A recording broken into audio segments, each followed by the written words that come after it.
We're going to go live at 7, so it's 7 now. Well, since we have a quorum, do you guys want to go ahead and get started? If you want to call to order? So seeing that it's 7:01, we'll call the order, call to order the meeting of the Robertsfield Advisory Committee, the June 11th meeting. Chelmsford Telemedia is broadcasting tonight's meeting live and recording it to replay as well. Is there anybody else that's recording? Seeing none. All the documents that we are going to be presenting tonight are actually linked on our agenda at the town of Chelmsford as well as at robertsfield.org.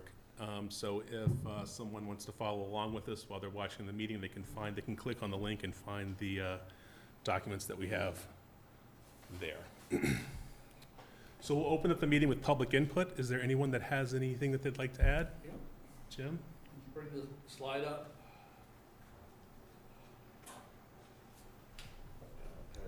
This is the plan for Roberts Field as proposed by our... Sorry, Jim, could you identify yourself, please? I'm sorry? Could you identify yourself, please? Oh, my name is James Martin. I'm resident of 7 Crockett Drive. My email is jimtrees@aol.com in case somebody wants to ask further questions. Thank you. Again, this is the plan. Specifically shows that the trees would be protected. This one is the one? Yep. And there were tree protection guidelines, which sounded very good. Next one, please. And then we realized, of course, that we couldn't save everything, so there were a couple of trees that were identified that they might have to be removed, and they were not going to be protected. So is it correct that the trees in the yellow circles were inventoried by Yes. by you and by some committee members Yes. and designated these for were protection? Recorded, they were presented to the architect, and he was the one, or they were the ones that placed them on the plans. You'll also notice that they're identified by inventory number. So they're just not circles, they're individual plants. For the most part, they were in fairly good condition. Okay, well, that's what it was supposed to be. And then this is what happens. You can see the ones that are highlighted in red across the side there. Basically on the property line, or most of them were pretty close to the property line. And they were removed. And then you had 2 that were damaged. They're still alive. I don't know how much, for how much longer, but they were damaged. They did not receive proper protection according to the guidelines. And so those 2 are in question of whether they're going to survive or not. One was the big oak that was damaged, and then of course the other one is the linden.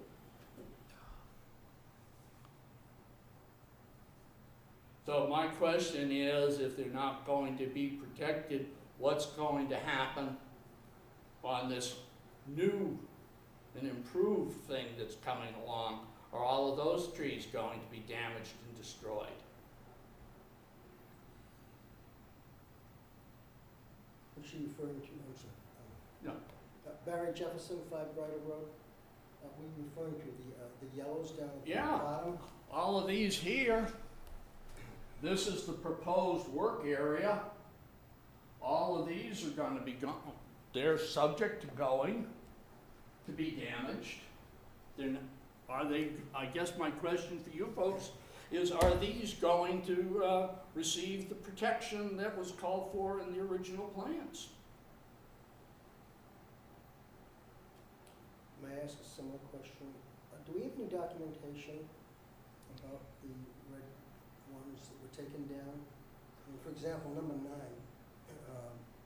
it's not on the property line. I'd be curious as to, I mean, it hadn't been brought down for a reason. I believe 9 fell Yeah, apart it during a storm. Yeah, Yeah, That one's one damaged. lost almost its entire crown during a storm, and then they removed it.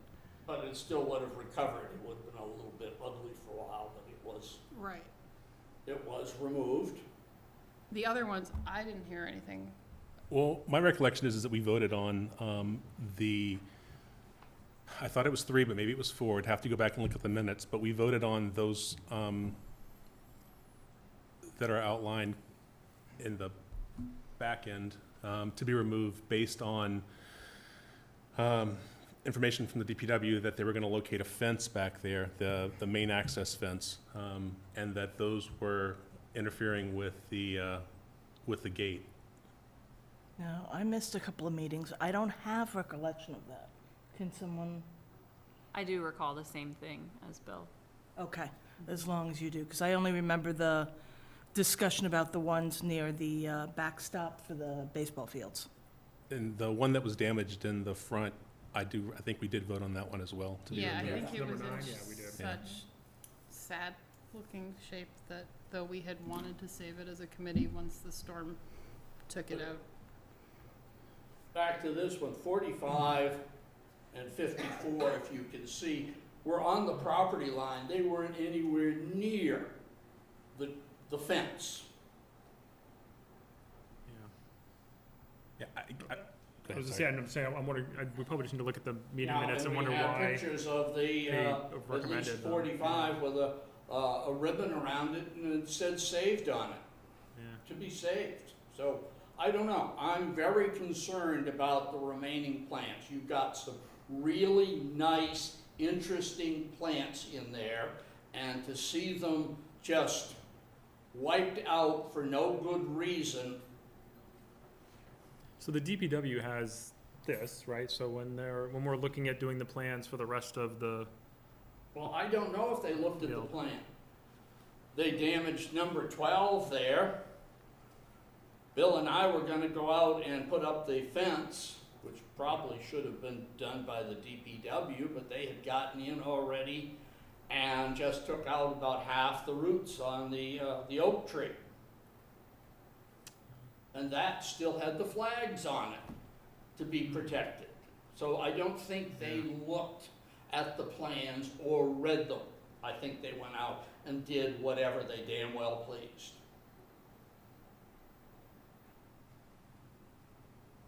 And then Steve has the nerve to come up to me while I'm looking at the oak, and with a smirk on his face say, well, we didn't hit any roots, which is technically ignorant, because just because you can't see them doesn't mean that there are any oak roots there, and they took about 12 inches of soil off. So, like I said, I kind of question these protections. Now,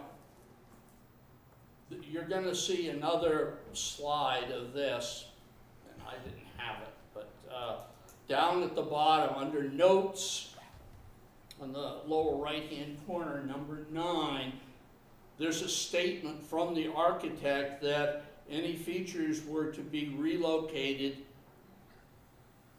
to protect the trees. So, yeah, something's going wrong here, and I really hate to think of what's going to happen in the future. Now, you folks have been asked by I saw on the docket here, that the town manager has asked for your recommendations for priorities. And I'm pleading with you, please, tell him that the trees need to be protected, and he should communicate that most strongly with the DPW. And somebody should be held accountable. There's no reason to damage these things. I have a recommendation that might be helpful.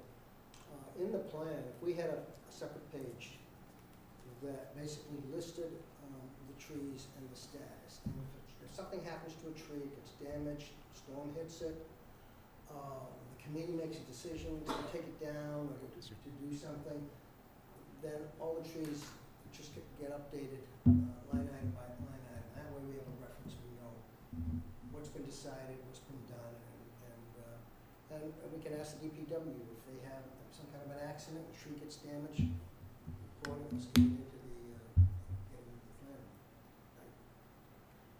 Because right now, I'm hearing Jim being very frustrated, and I for sure don't have a clear picture of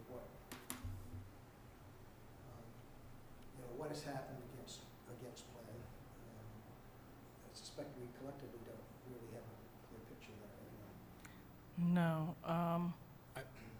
So, just speaking from experience from when we were on the improvement committee, when the work was done, we did do a inventory of all the trees that we created a grid of. These are all numbered, and each one of these we established a height and width for, and then also a status of its current health, if you will. So that actually exists. But I'm saying we need to, that was a spreadsheet, and I know I was working with that. If we're gonna use that, we can add a column to it. Sure. But I think the key thing here, that has a lot of other detailed information that kind of would lose it. What we really want is a status document, just the tree number, maybe a location indicator, and then, it's just a status of healthy, damaged on this date, taken down on this date per, just like a one line, that way we'll know. Because otherwise, we're gonna be sitting here another year just arguing and being very frustrated, and the DPW is gonna be taking hits that maybe aren't fair to them, so.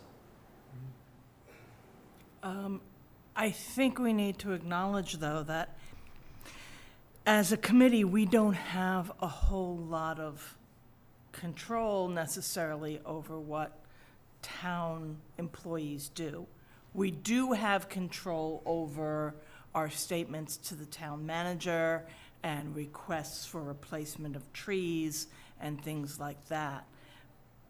But that sometimes our statements or interference actually makes the situation worse than better. Adele, I really have to disagree with you on that. Okay. This committee has met dozens of times. We've spent hundreds of hours and hundreds of dollars developing plans, arguing among ourselves how things should go, and to have that thrown out the window because something arbitrary is understandably upsetting. It is incredibly frustrating, but it's also the way things have been proceeding with this entire project.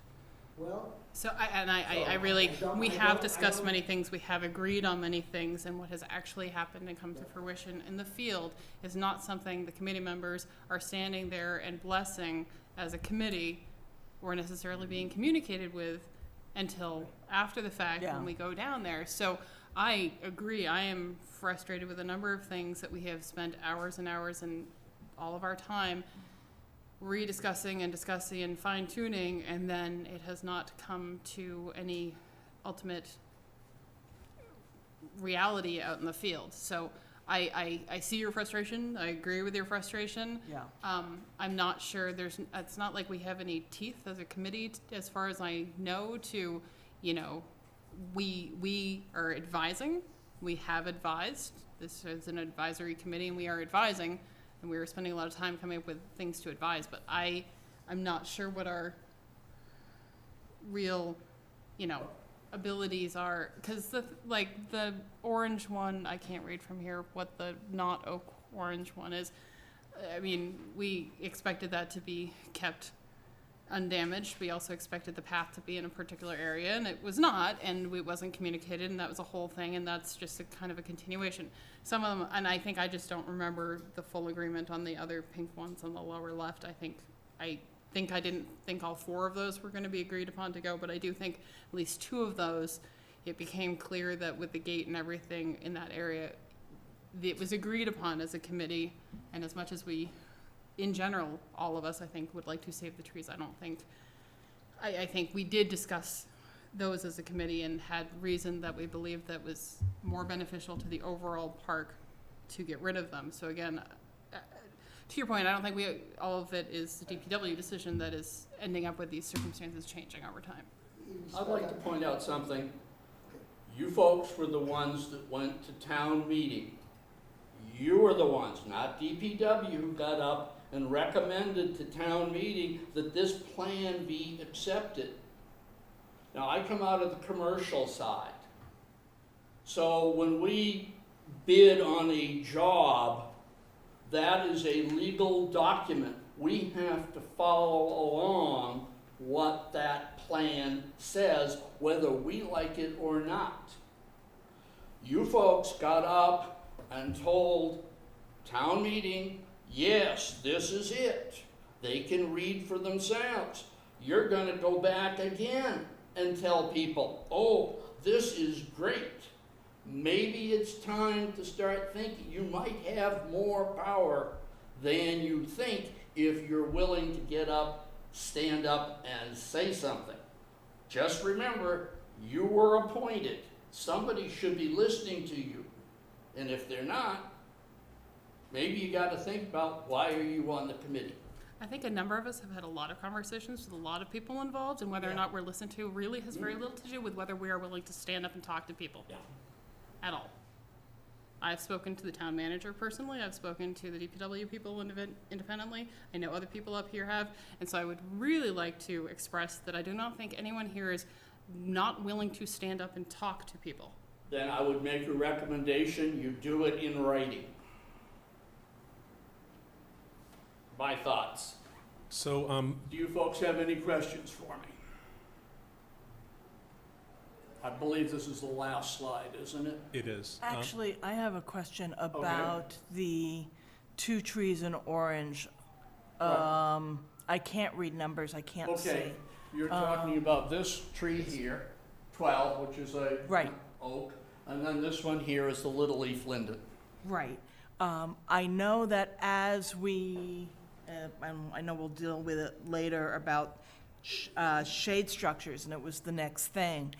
Some of us were proponents of using the trees and actually planting more trees to create the shade instead of purchasing a shade structure. So when you talk about them being damaged, do you have any guess as to how damaged? No. No, that is the unfortunate thing. I know that they have been damaged. What the outcome is, you don't know. It's kind of like when somebody goes into the hospital. You're not always sure that they're coming out, even though, you know. So I Yeah, have no okay. way, that's technically beyond my skills. Okay. So, This is why protection is so important. You'll never get these trees back. DPW might say, oh, we'll plant some more. What are you gonna get? Little ones like this that might cast 8 square feet of shade. I don't Your think, grandchildren might see them if they're lucky. I don't think any of us are in disagreement. I think we Right. all agreed that we wanted to keep the trees. I think. Yeah, we're in violent agreement. I think many of us are frustrated with the circumstances around some of the trees, but I'm not sure that continued lecture on the trees, we've had many discussions about the trees. I don't, you have discussed this with us, we have listened, we have agreed Yes, agreed. violently, But as she I- has expressed. And short of chaining ourselves to trees while they are doing work, I'm not sure. That's how you folks handle it, it's your committee, and, but remember, these are trees not for you, but your children and your children's children. I believe you're preaching to the choir. Yeah. Yeah, we definitely take it seriously, and I think going forward, we can, really speak to, our personal beliefs on keeping the trees safe, right, with the DPW, and using this document, the document you shared before that we have of the inventory of the trees, and as the project moves forward, just make sure that we are all in agreement on what trees are gonna be protected, how they're gonna be protected, have DPW talk to us about it, and open communication, right, that's, And get a commitment from them. Right, we can't change the past, but we Yeah, can I try to understand. learn This from is why that. I'm here. Right, and so I appreciate that. future We'll go that's- forward, yeah, with the next phase, we'll try to Or is it gonna be more utilize of the what we've same? learned. You know? We're Paul doing our Bunyan. best. Clear cut them all. It's nice and easy. I don't think anyone here would like to clear cut them all, and I Okay. really, I'm a little frustrated because I think everyone here believes strongly in it, and many of us have had specific conversations with the DPW in writing and not in writing, and it does not seem to have made a difference, so I appreciate your frustration. I am also frustrated. I just don't feel that necessarily the lecture on it as to the frustration, I think we've all heard your frustration. I think we have our own frustration. I will continue to talk to people at DPW about it, but I'm When not you sure. go to town meeting, you might want to bring this up. So moving forward, I think we can provide at least some information around the vote that was taken on the removal of those trees in pink at our next meeting. Is that, if you guys are comfortable with that? And as well, I know there's a discussion later tonight about the sort of what our focus is going to be and whatnot. So I would assume that how the tree protection fits into the future plans of the committee would fit nicely into that, if that's what the committee wants to move forward with. Well, I'm going to leave. I've got to go back to my vacation. Okay, So I wish you well. thank you, Jim. Thank you thank you. for listening to my tirade. Thank you for Thank your you. time. We're still in public input. Is there anybody else that wants to bring anything up or discuss anything that's not on the agenda? Sandy, Bathrooms at the playground. can you identify yourself and provide the information that, I'm Sandy Rainey. I live in Chelmsford on Smith Street. I've been involved with this organization since the beginning. I volunteer. I helped Bill do some weeding at the park Monday, and I had to use one of the porta potties over there. It was filled to the rim. It was disgusting. There's two of them over there. They're just as bad. There were two gentlemen outside, two young men who had their kids in the buggies, and they even commented how gross they were. Last month I was over there and I decided to call the company myself. I didn't realize I couldn't do it, but I went ahead anyhow. I'm kind of brazen that way. And they said that I guess it has to go through either Bill or Paul Cohen to get, I might be wrong. Sorry. But I didn't realize that was on my plate, but thank you for letting me know. they mentioned your name when I called the company, so, but I guess they come out once a week. But the issue is people are throwing diapers in there, and they're not supposed to. The company will not put up a sign saying, do not put diapers in the commode. In order for me to do, in order for someone to do it here, it has to go through the town, I guess so. The two gentlemen, one of them said, how can we put a trash can in there for the disposal of the diapers? Yeah, you got a little 4-year-old boy or girl gonna go in there, and I don't wanna give detail, but you know what you're gonna be looking at when you use a porta potty. That's 6 days old, so and we don't wanna have people start complaining on Facebook, on the local news pages about how disgusting it is over there with a porta potty, so that's my beef right now. Maybe we could ask in the summer, in the busier months. I mean, I'm happy to write to Paul or something and see if it could be done twice a week. I don't know what the additional cost is, but as, more people are out of school and it's getting heavier use, Yes. it would make sense that it needs to be maintained more often. Agreed. And I also think, from what I've been seeing on Facebook, just the crowds at the park are not what we're used to. We made a and- good park. That's a good point. We made a good park, It's a good thing. and a lot more people are coming to it. So I think just the porta potties are being used more than they have been in previous years.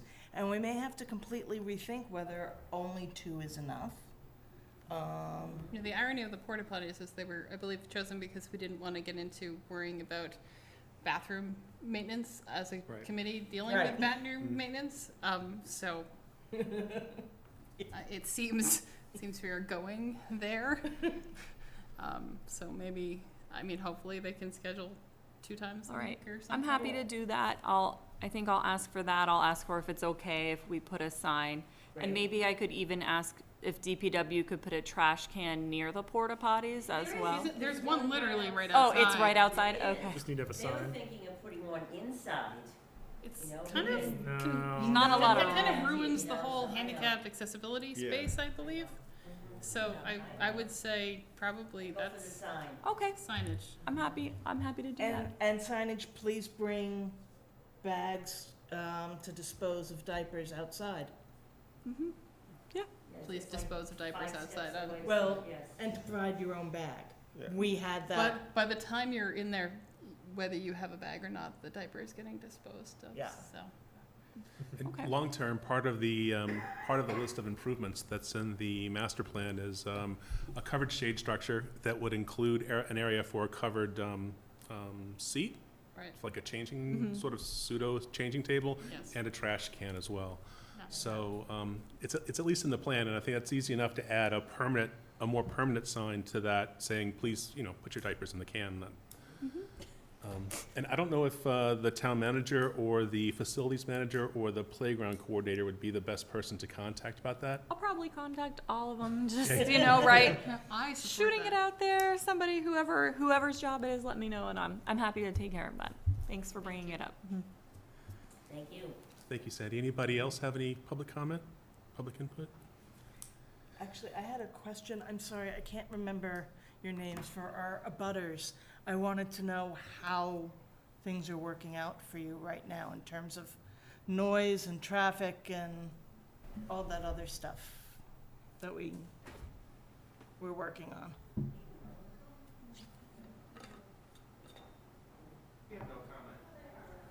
Okay. Any other input? Any other questions? Adele? No. Anybody else have any public input? Okay, our first agenda item is discussion of the shade structure. Elizabeth? So I reached out to Steve, and it sounds like the shade structure should be up and running. I mean, it's up, it's just blocked off, but it should be functional by the end of the week. I also asked about the picnic tables that are supposed to go under it, and they said they're assembled in the DPW garage, but I didn't hear back as to whether those would also be input by the end of the week. So I did ask about,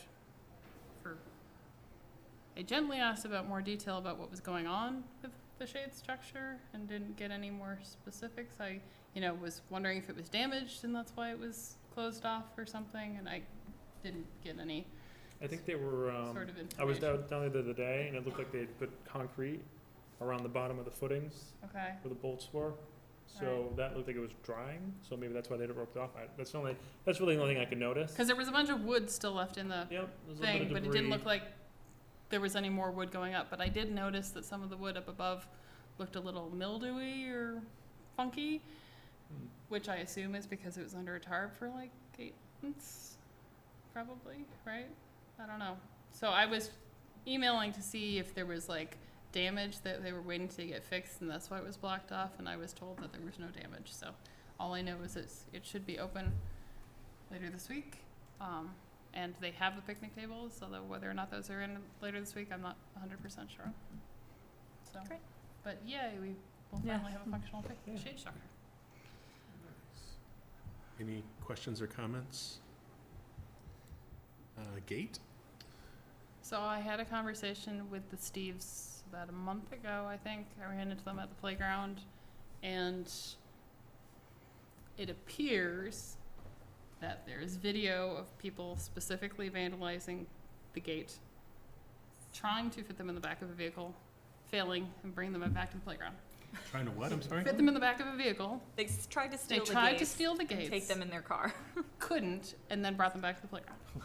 Like the big swinging gates. The front one, the one down That to the weird shack. gate. The one that we'd specifically requested down by the Oh, yeah, okay. preschool play area Mm-hmm. that we had promised a number of parents of small children over the time frame.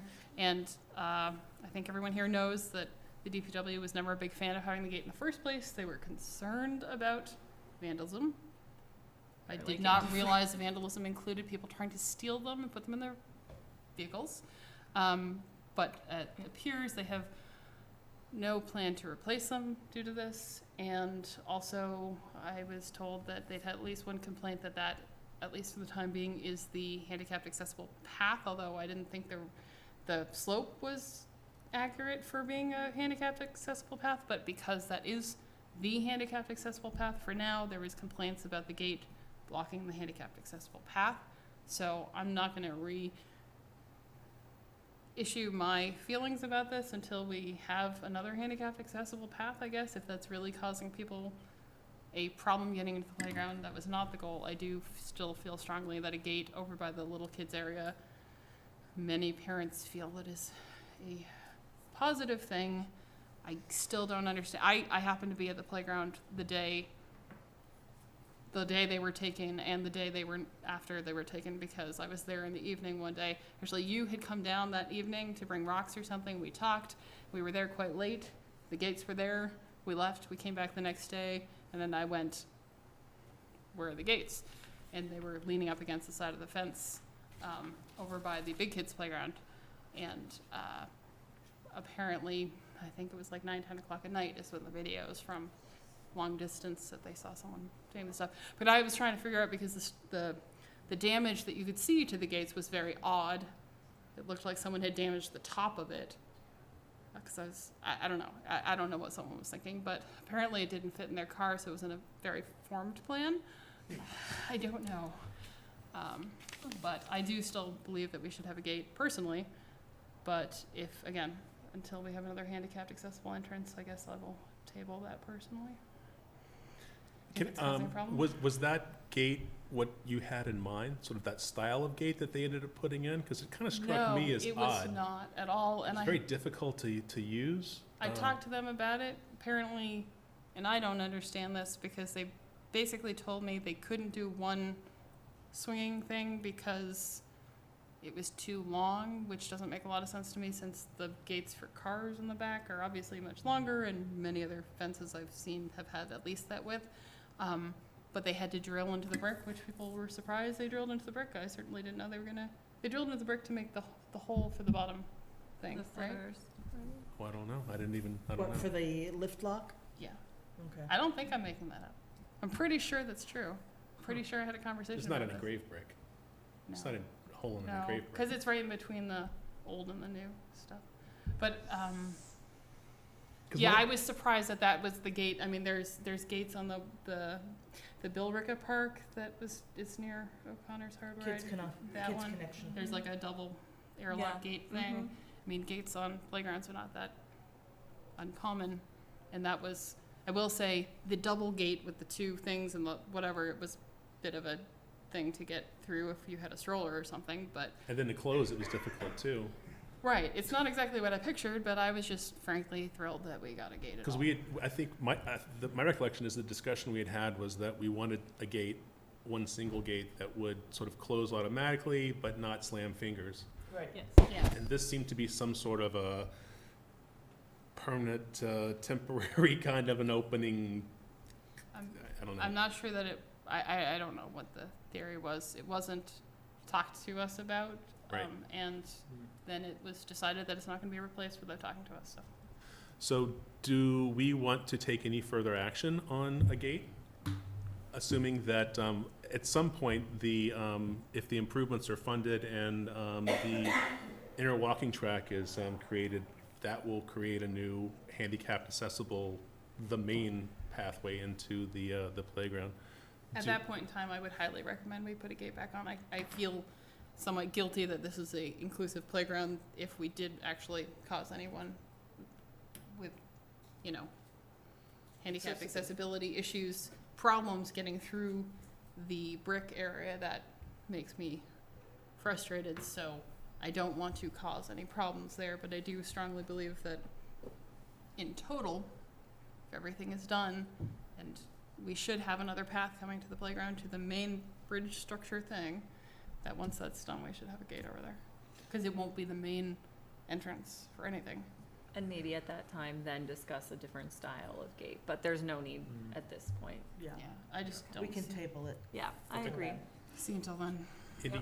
I have a question. So are we talking about the gate that's closest to The shack, the shack? yeah. Yes. And then there's the entrance with the covered. Yeah, there's Correct. no And gate there's there. another entrance on the other side. Yes. It's pretty open, so the kids are just running out, Yeah, and there's a creek there. well, and the, road, and the, I'm just thinking like should be something there, in my opinion. that was why we fought, and I do mean fought, and had multiple discussions with DPW to have a gate implemented. So if there's another option later on for a handicap accessible, would you just close that off altogether? We will have a gate there. I mean, we will still have an entrance there, for sure. Well, I'm just thinking, since somebody's trying to steal this one, if that's an issue. Yeah, but that's the main, but that is the brick path. It's the path down to the shack. It's part of the flow of the playground. It's adjacent to the 2 to 5-year-old area, which is probably the highest threat of escape.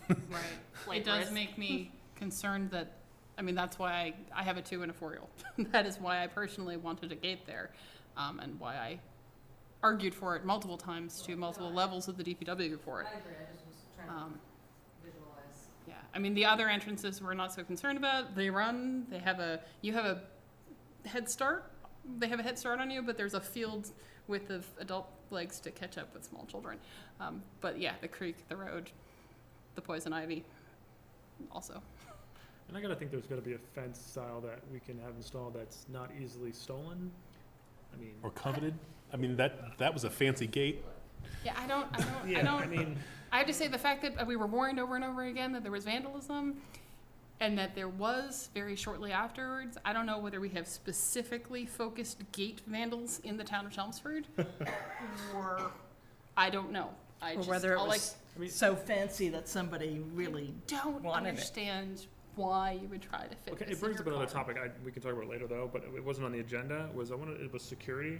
'Cause I Yeah. know we talked about that a long time ago, and I don't know if. Well, there is the video camera because they have video of it, just Right, not zoomed in video. But didn't we talk about something being tapped into the police department? I heard about So that. that Like a if- 24-hour fee or something? Right. It Yeah. is, and that's how they have video. But did they see them actually in progress and go No. down and get them, or like I guess is there any type of I monitoring? honestly don't or- remember the details. I just feel Yeah. feel like it was noticed not immediately, but they went down and they were gone or something. I don't. Yeah. I don't My remember. understanding is that the video that they have is from a adjacent homeowner. Ah. There's Oh, so we don't a, have video. I thought they Ah. had it on the pole, on the light post, on the fire house side of the field. I is don't, what I I got the don't know. indication of. Yeah, I don't know. I know that they're supposed to add, video cameras to the shade structure. Close That's in the plan and that's supposed to Just happen. focus it right at the gate. Yeah, so it's a full view, so Yeah. that's in the plan, and I know the town has the funds for that, so it's just, that was gonna happen once the, shade structure went up.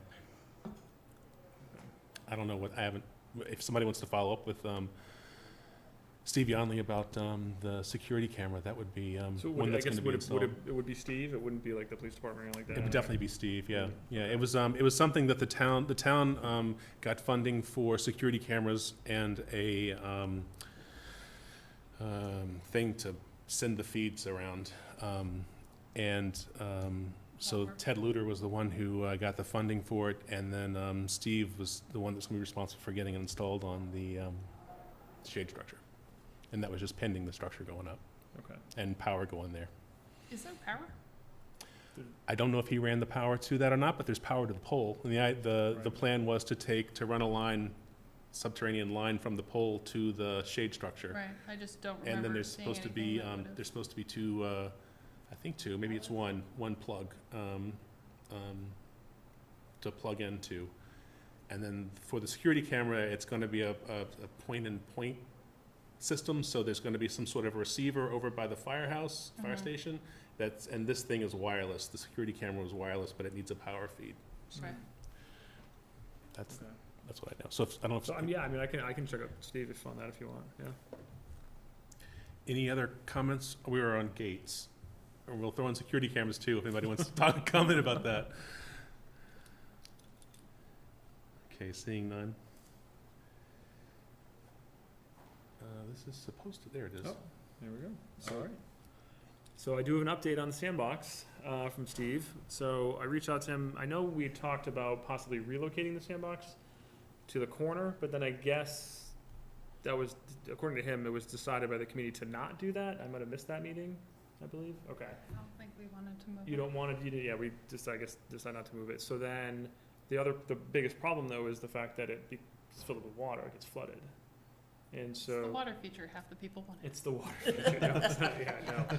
So that's one issue. The other issue is the sand on the walk on the paths, right, which Right. every time I mean, it's always covered. Yes. And people have complained, and People have skidded out. yeah, I've seen little kids fall, and then I've seen little kids run from the Sandbox right into the swing sets, you know what I mean? So it's kinda, there's definitely an issue. One of the things that I think we talked about at one point was putting up some kind of a little bit of a raised barrier around it to keep the sand in and keep little kids from running out. So I kind of proposed all this to Steve in an email. His kind of response was a little confusing. He was mentioning lowering the Sandbox. I don't think we want to do. I don't think we want to do that though. Yeah, You no, wanna lower the actual he, sandbox? no, he talked to me about this where they would just dig it lower so that the sand went in and they didn't fill it up as high, and I'm not really sure that would. That'll cause more of a drainage issue, I think. So Yeah, I if- mean, I still, I'm sorry, I know you're gonna Yeah, no, get go to ahead. more of it, but I still feel like it would be, having seating at a Sandbox is very normal, and having seating along that side would solve that's the issues. So that's what I had said to Steve, and I know they're, you know, from a timing perspective, right? If we put this in their hands, it'll be done in, I don't know, 2 years. 20 years? So I said, is this something that maybe we could put together a volunteer effort for, or something to, you know, build benches and put it around? Like, are they gonna have a problem with that? Right. So then that's when he made it sound like it was a much bigger challenge to do that, and that if we were to do that, then he'd have to remove the whole thing and put drainage in. And then he's like, is the Sandbox gonna be the same size? One digger would have to be reset, and the ADA digger would need to be relocated. Like, he's kind of making it more complicated than I think it needs to Is be. he talking about going with the thing that we talked about at one point where we talked about shifting, there was a drawing that Nikki I think I'm gonna miss that one. because there was like a drawing, and we talked about moving it over slightly, and then someone else here at that meeting? Oh, yeah, I was there. I Can we remember. just, can I just take a quick step back and just, it was the last meeting, Gary Persichetti from the DPW was here with the town manager, and we discussed the problems, exactly what you're saying, the slippage and the drainage. And the drainage is an issue because the soil underneath it is compacted from being, you know, played on and rolled on for 20 years, 50 years. Gary said that they were going to come back to us with, and their position was, at least I think it was, that they wanted to relocate the Sandbox, that they felt like it would be too difficult to correct the drainage. And we had sort of thrown out some ideas of adding just an earthen, like grassy barriers around the edges of the Sandbox that would catch the overflow, right? And sort of if kids did, I think what kids do is they take the sand and they kind of build piles, you know, on the sidewalk. So if it was far enough away from the sidewalks, they might not do that. But at least the dirt would catch the sand that was getting kicked out. So in essence, it was more or less shrinking the footprint of the Sandbox, and then also digging out the Sandbox and maybe digging into the bottom of the Sandbox to loosen up some of the compacted soil, maybe with post hole diggers or something like that. At the last meeting, it seemed like Gary was more inclined to want to move it to that corner, and where we left it was that they were going to come back to us at our next meeting with sort of a cost analysis of moving it, keeping it in place, because they were trying to, it seemed like that they were sort of moving that way. That's why, I went to, I asked him, I said, hey, what's the cost of moving it? And that's when I got told, we're not moving it. It was voted to not move it, so that's why I didn't get a cost. So I can go back to him and say, I don't, if we're still open to the idea of moving it to that corner, but it doesn't sound, if you guys voted on not doing it, that's fine. I just don't. We didn't vote. I thought Yeah, we- I don't think we voted. I think we said that wouldn't be our preference. We Right. felt like it was kind of salvageable where it was. I But think we were waiting for the information to Exactly, they make were that. supposed to bring us some, Okay, Bill's so- not wrong alright. there. And I'm The, I feel like they want to do something with that right-hand corner, or that, depending on what angle you're looking at the park, the corner of grassy area The grassy behind knoll. the grassy, Grassy knoll. the grassy knoll behind the signage, which we had wanted as a grassy area that was part of the discussed over and over again, whatever. And I've had multiple conversations with Steve where I know at least at one point he said he'd talked to Megan about some new cool random playground equipment that he thought maybe should go in there, that they wanted to put in there. And I was like, we didn't hear anything about it. I don't know how that, I mean, the scheme of trees getting cut down, whatever, in terms of things happening without us knowing. And then he made some comment of like, there was some funding, whatever, so they were thinking about this cool thing, but it was more expensive, whatever. And I was like, but we didn't talk about Right. adding stuff. So I liked having that grassy area up front. I thought that was an important feature as part of the whole structure. And I think having the sandbox in the middle where you can be with your little kid and see all of the areas around, I think that's a significant benefit personally to where the sandbox is. And I totally think it's salvageable where it is. So I guess I don't know what drainage benefits they would get from moving it to that corner, personally. It's higher than the It other is, ones. yeah, so. I don't know. Maybe subterranean drainage. I mean, I think that's Right, maybe yeah. what he was thinking, because they couldn't add subterranean drainage from the middle because they'd have to go underneath or they could, but it would be costly. Pathways and all that stuff, so if they did put in the corner, they dig down, they put the drainage, and the drainage will go to the creek, right, so that that was I guess kind the of the, question is why drainage wasn't considered in the first So place. originally when. It was Yeah, discussed, and I it was think said that it was. wouldn't be a problem. Right, yeah. Do we want to maybe take a step back and go back to, I would suggest going to Gary, since Gary was here last, and ask for a solution to the drainage issues and the sand spillover issues for the sandbox in its existing location? Yeah, I can go back and ask, hey, give me an estimate to fix the problem where it is, and give me an estimate to move the sandbox to the other location. That way we have both, because if it's like $20,000 to fix it where it is, and it's like $1,000 to move it, Right. it's kind of like, well, it'd be nice to have it in the middle, but we don't have, $19,000. I just don't know. I don't know. If- Define fixing it, right? Fixing you means mo- if you taking it move up it and over putting, there- no, you have to, if we're gonna leave it in the middle, we have to take it out, we have to put drainage in somehow, some way, right? And then we have to put a barrier around it so that the sand doesn't get out, because, I mean, I know he mentions here that they're sweeping every morning. Well, that's great. Within an hour of kids being there, it's covered with sand again. So it's not, Right. I that's mean, not, like, the sweeping it sand- every morning is not fixing the problem, That's you the- know? It's, But that's not a feature of it being, I think there's an easy way to solve the sand sweepers problem without moving it. I have concerns about the plan for drainage being worth moving the sandbox personally.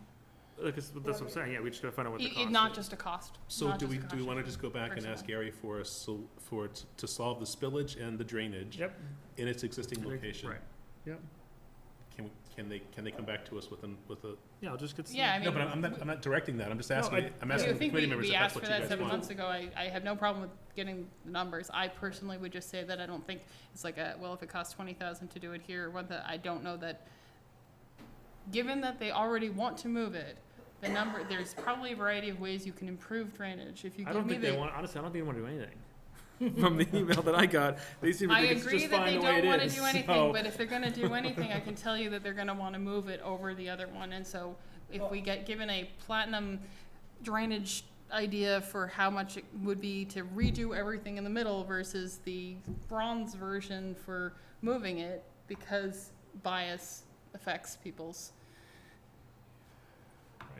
So do- numbers. And- I just have concerns that we don't just go, it's 20 versus $1,000, that's a So I think decision. I'll go back and say, hey, look, we still need more information to make this decision.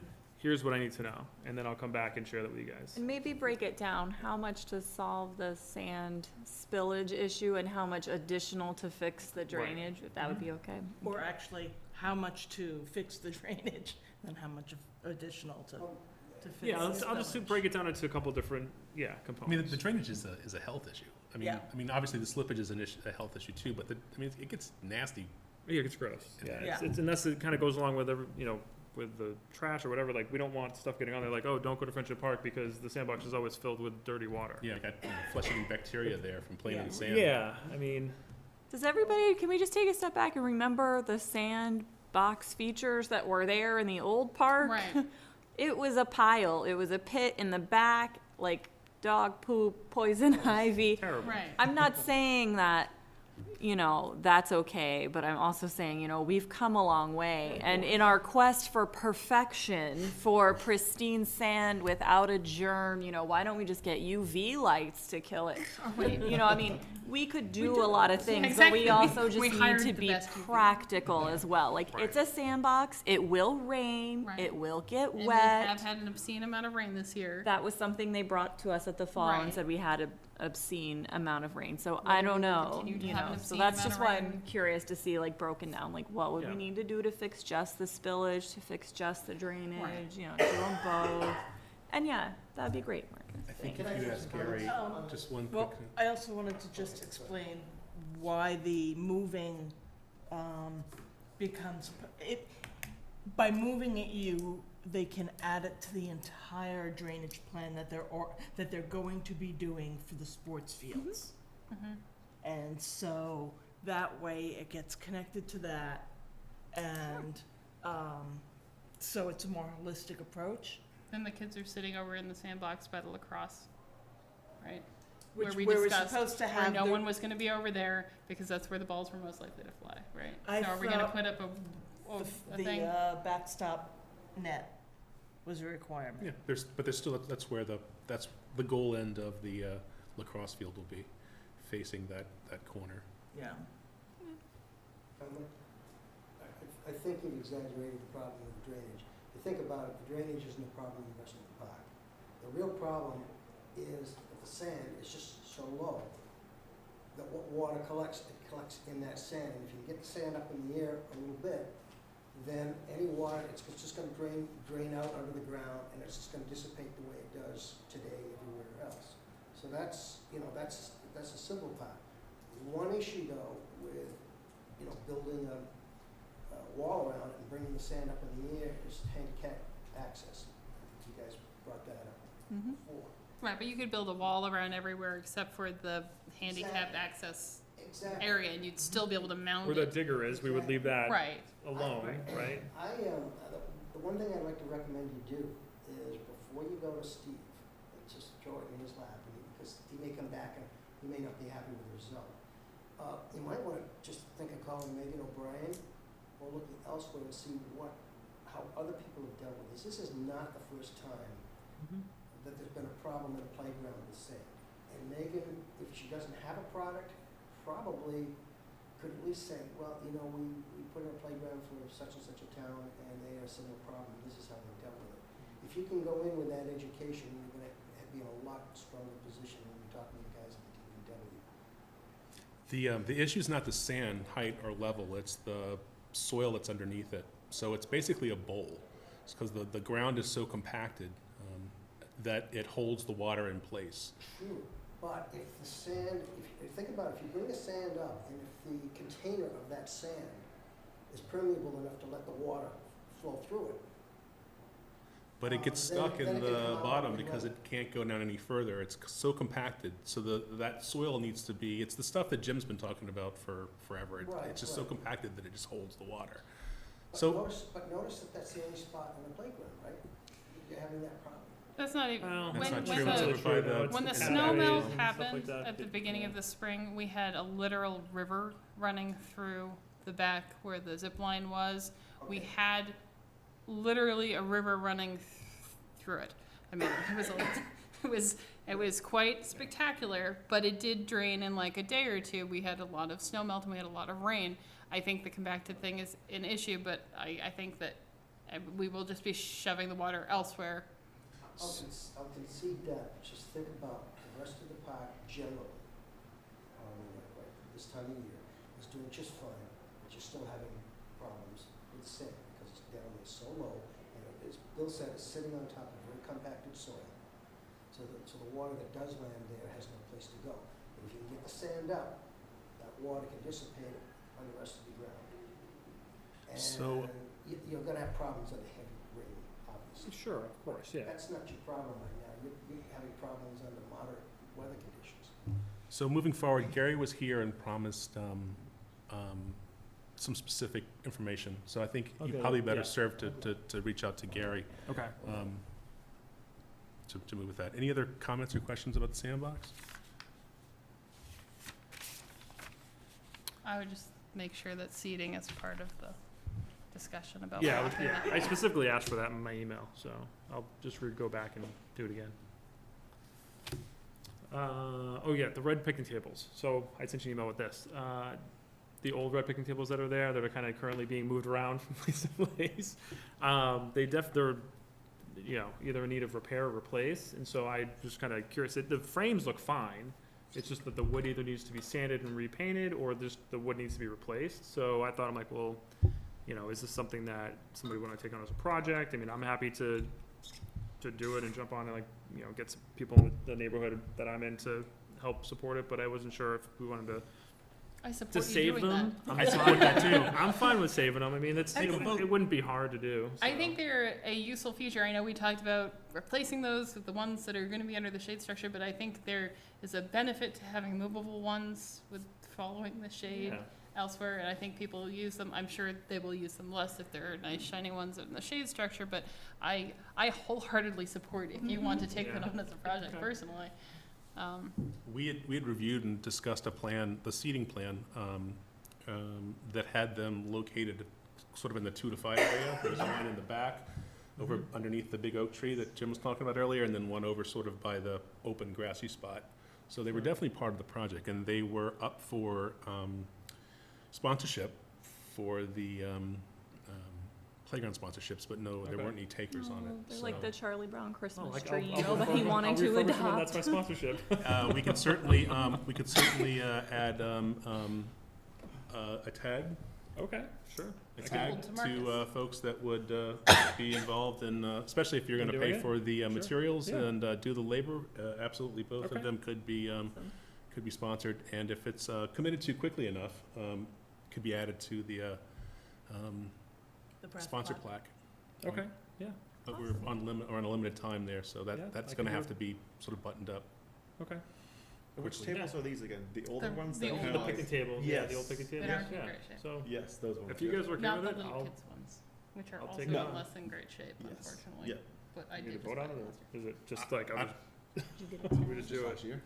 The little I think we ones. just do it. Did you get a Okay. tag? Is there any comments or any opposition or anything to Marcus running with that for a volunteer project? That would be awesome, Marcus. Thank All you. right. Yes, Sounds good. and opposition would be like stupid. We'll I'll give you write it up $20. as a sponsorship thing. Okay. But For Perfect. materials. All right, we'll do that. That's it. any other questions or comments around the picnic tables or any other seating issues anyone wants to bring up?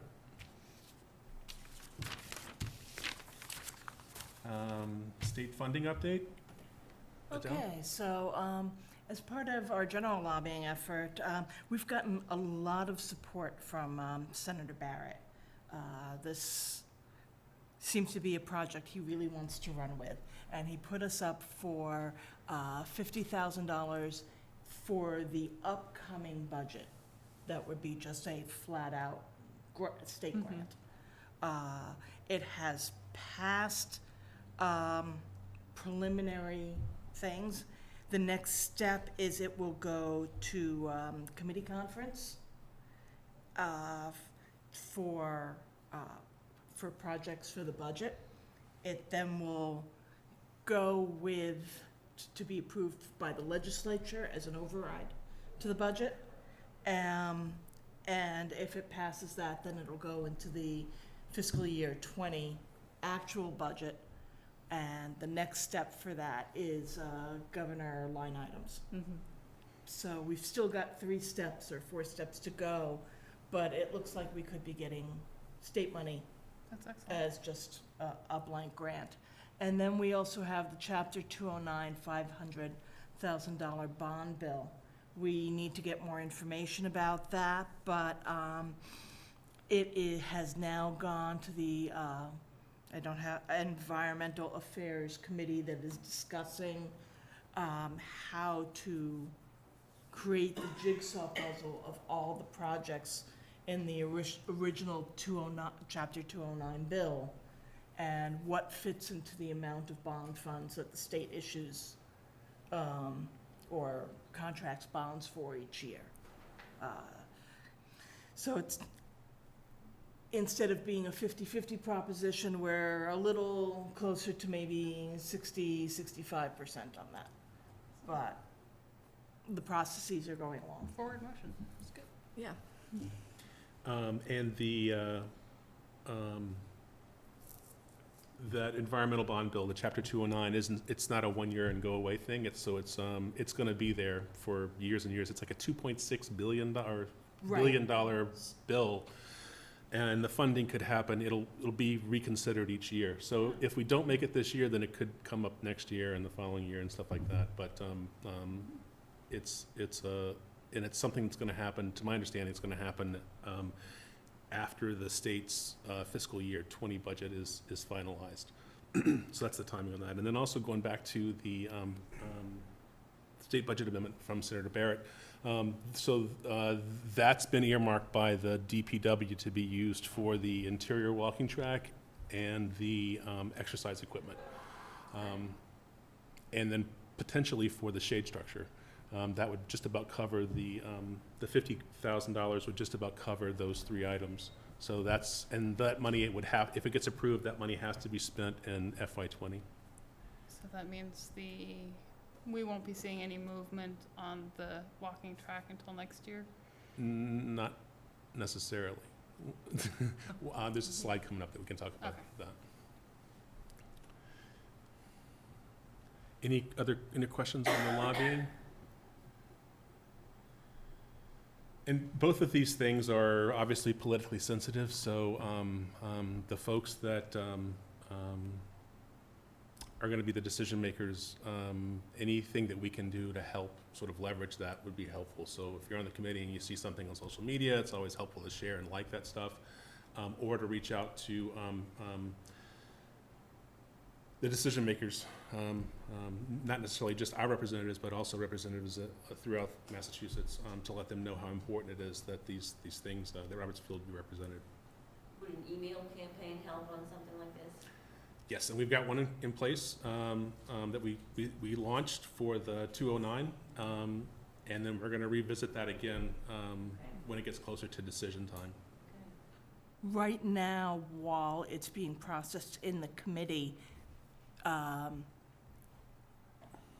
they have taken note of what's come in so far, and what we're providing. Certainly, having that in place for when we need to ramp it up would be good. So we've got a And petition. I'm losing my Sorry. train of thought. We've got a petition online that's got about 670 signatures, I believe, and also has information on how to send emails to the decision makers, and the decision makers are the governor, obviously, and the Executive Office of Energy and Environmental Affairs, which just got a new secretary.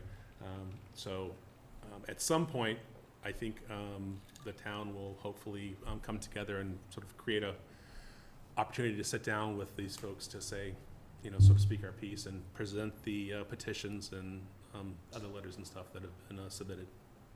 I did speak to the committee liaison who, covering our geographical area. She has said that actually having a sit-down in our presentation is kind of unprecedented, that it's not something groups typically do. That we wanted to do one was very generous. I think perhaps she was saying was a little overeager. But we're Sort of just the gonna thanks for the keep, love of God, don't do that, kind of. not quite. But we're maintaining the contact so that they know how important this is to this particular project. Any other questions on lobbying? The Five Senses Garden and Butterfly Garden plant list. So, Sandy, do you want to, this is your information? I received the information from Danielle, and I did a lot of research.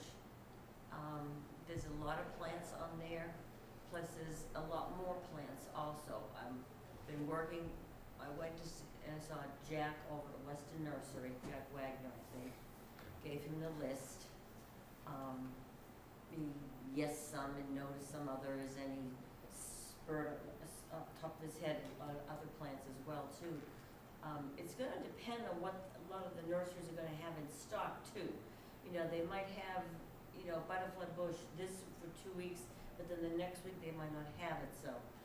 He's also working on the layouts, which they're gonna do free of charge, the Okay. designs. I don't know about the herb garden, that's gonna be kinda touchy, but as far as the butterfly garden, he's working on that one. The thing that's holding us up is the irrigation, being able to water. Because, why? It would have to be done by Because hand. we have to check in daily gallons of water. I posted today on the Friends page looking for suggestions of a water truck. Okay, Miguel from this construction company, Colonial. Stoneworks and Landscape? Yes.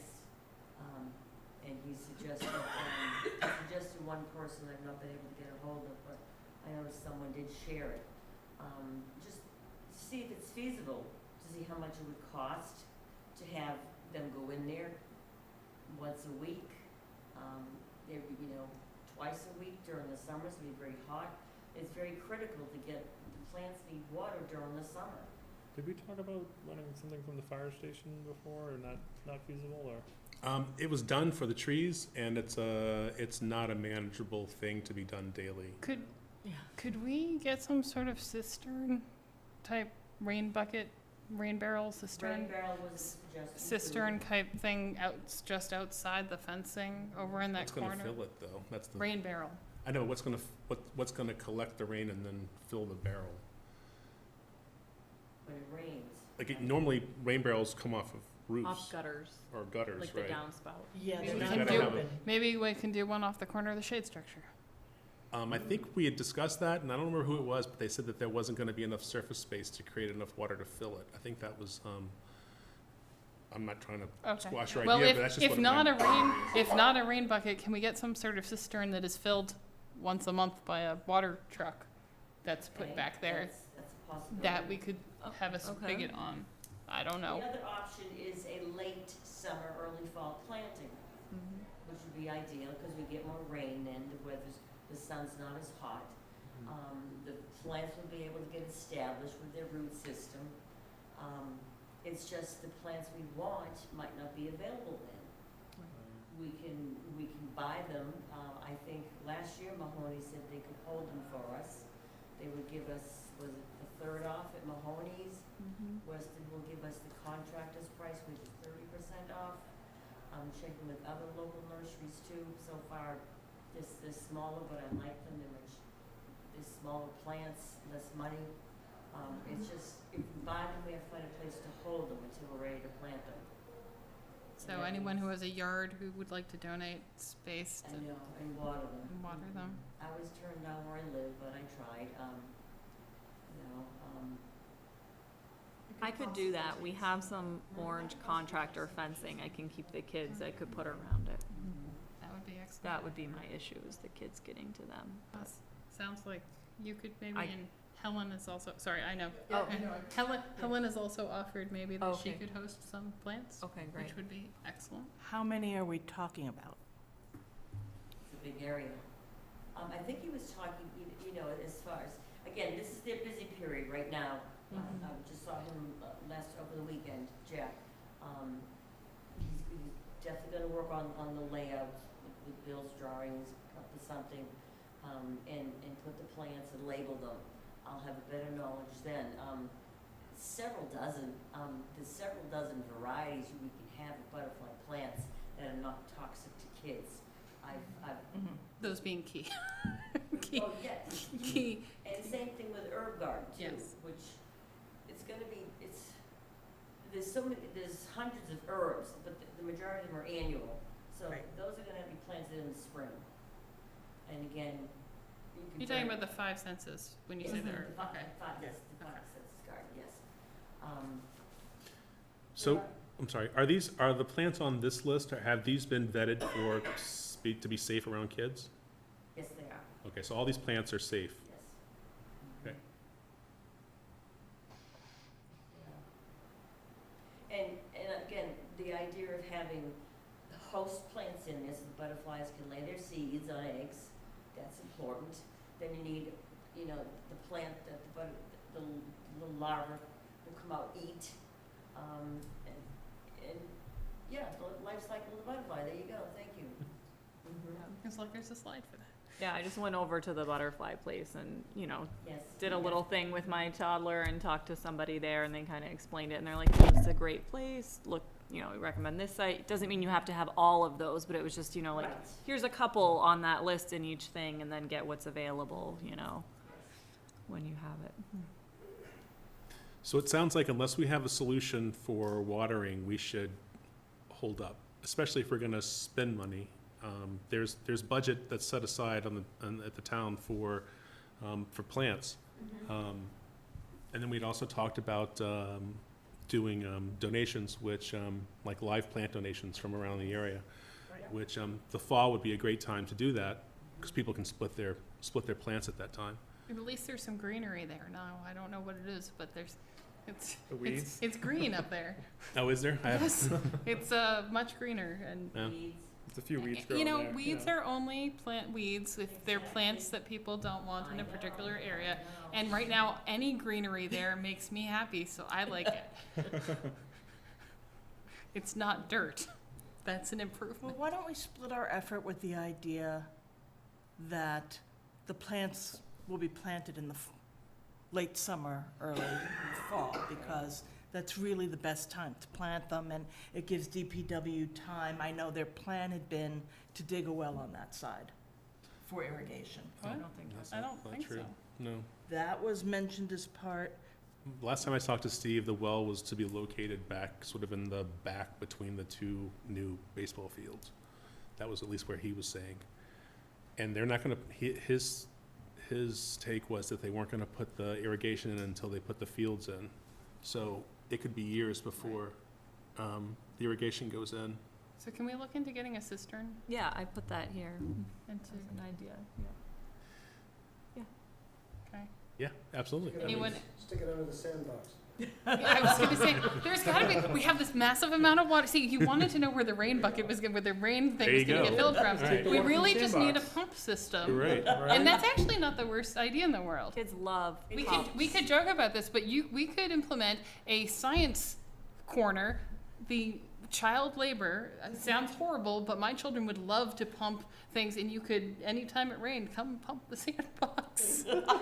I'm almost not kidding. No, It's close. We have a water problem and a water problem. We just need to that's right. change the perspective on how you deal with it. It's outside the sandbox thinking.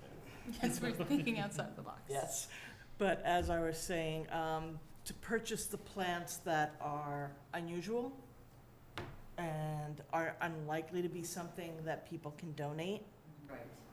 and have those fostered till the fall. And I would also be willing to host some plants.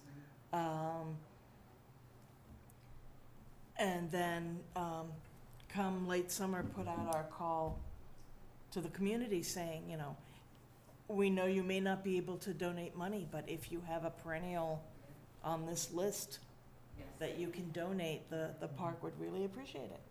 My only concern is that we're gonna spend money and that the plants, without a watering solution, the plants are gonna die. So we're basically wasting the budget, buying them too soon. Whereas if, I think if they're fostered, as it were, and not planted until early fall. Then they'll be watered naturally. I think let's still hold off on the fostering. I'm gonna check about this idea of having a cistern that a water truck could fill like weekly or monthly, see how that all works. I honestly don't know that's a great idea, so glad somebody thought But of in the that. meantime, we'll be able to have the plants that may only be in stock for a short period of time, and that we don't want to lose out on. That was, Or those just go in next year and we just do the ones in the fall. I don't really wanna pay for something that might die too because of water. If we plant them in the fall, would they survive just as well as planted now? They should, Mhm. They yes. should, even though they're different kinds They of, need a good 6 to 8 weeks to get established before they get frosted, so. yeah. Perennials are great. I mean, perennials actually do very well if you plant them in the fall. yeah. Yeah, I mean, the butter. When you plant a perennial in the fall, you don't want the big flowers, you wanna cut it down, to just so big, because you want the roots to grow, you don't want any more flowers coming, so you want the roots to get established. So Yeah, to Neil's point, I mean, are there some plants that we should, all right, let's plant these in the fall, and then the leave space for the ones we plant next spring? There's lots of them. I mean, is Your that- cone flowers, your, Yeah, exactly. all those, a lot of the flowering perennials can. And there's plants at the, The grasses are great for doing in the fall too. Mm-hmm. there's plants in the skate shack garden that could be split and that we could use as well. So, and if we lose some of those, that's not a big issue because those are all donated from volunteer homes as well.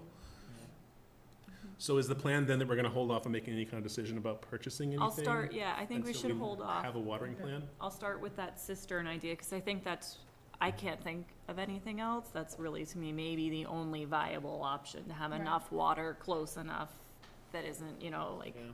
10 hours to set up. I mean, it's amazing what Jim did with the hose and the trees, but we can't do that. No one's gonna be Jim for the plants in Yeah. the garden. No. Not every day especially, No. because that was done once a week or so. Yeah, Right. so I can look into that. I will try to get with Jack to see if he can have the layout done by the next meeting. So we know where they're gonna go, the plants are gonna go. Would that work? Sure, I mean, Yeah, are the you sooner saying we can you get would that. do that? Yeah, I'm working with him, yes. Yes. And I will get a detailed list of plants, Okay. okay? And if anyone has a list, and you can share it with me. My mom has a bunch of plants. I don't know if there are any that are on the list, but she's Yeah. offered plants, so. Yeah. Sandy, you had another list of, another page of information? I, just a lot of, again, it looks like Mahoney's and Weston, are the best around here. Mhm. There's my favorite place is in, I'm sorry, local farm, my favorite place is in, Lunenburg, Dick's Market Gardens and Greenhouse. I think they would give me a 10% discount, possibly a buy one, get one free for late fall, because they have perennials in a quart for $3.99. Looking at some of the perennials in the gallons, some nurseries are like $12, and I'm the kind of person, I take the plants and I pop it up and look at the root system, because I'm buying a root system. I don't care if it looks pretty up here, you want a sturdy root system, okay, you're smiling, that, because that's what you want, because if we were gonna plant in the spring, you'd have no problem, the plant would just be that big, but if we're gonna plant in the fall, you want a healthy root system. A lot of the big box stores buy their plants in, they use chemicals to force grow their plants. If you ever go to a big box store, pop it out of the pot, they have no root system, it's all pretty up here, so you have to watch where you're buying, but I like Dick's, I like McHugh's in Woburn as well, not that far from Chelmsford. Also, Lowe's has a program we need to apply for, the Heroes Project, okay? You might have spoken. Yeah, I applied for it last year for, You did. for, Playground? playground, grant. It's up to 100. It's anywhere from a few hundred to up to, what was it, $100,000? I think 100,000, so. Yeah, we Thing did. is, yeah, they would donate their time and plants. Butterfly bushes are okay there. Again, my issue is a lot of they use neonics, there's a pesticide that's killing the bees. Yeah. It's a longer name, but I call it neonics. Lowe's and Home Depot supposedly not using them anymore.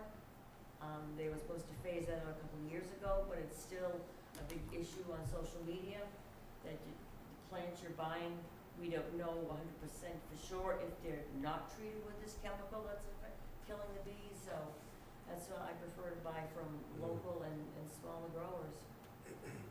But besides, the grant is a major project. It's a major grant application. But it's something we can try for at Lowe's. I don't know if Home Depot does anything like on that.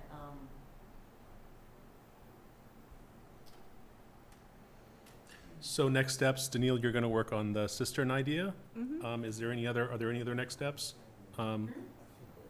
Sandy, you're gonna check with Jack and see if he can get, In the next, Drawings? for the next, yeah, the drawings for the next meeting. okay, are there any other next steps that, Would the planting of them be a volunteer project, or? I'm gonna lead it. I'm gonna get, Okay.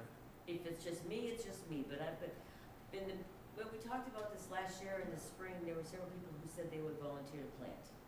Planting is easy, weeding is Yeah. that's more work, more laborious, Right. but planting is very easy, very therapeutic, so.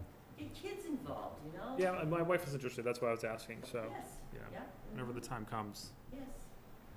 There's a woman who wants to do, she homeschools and she wants to do a cleanup over there.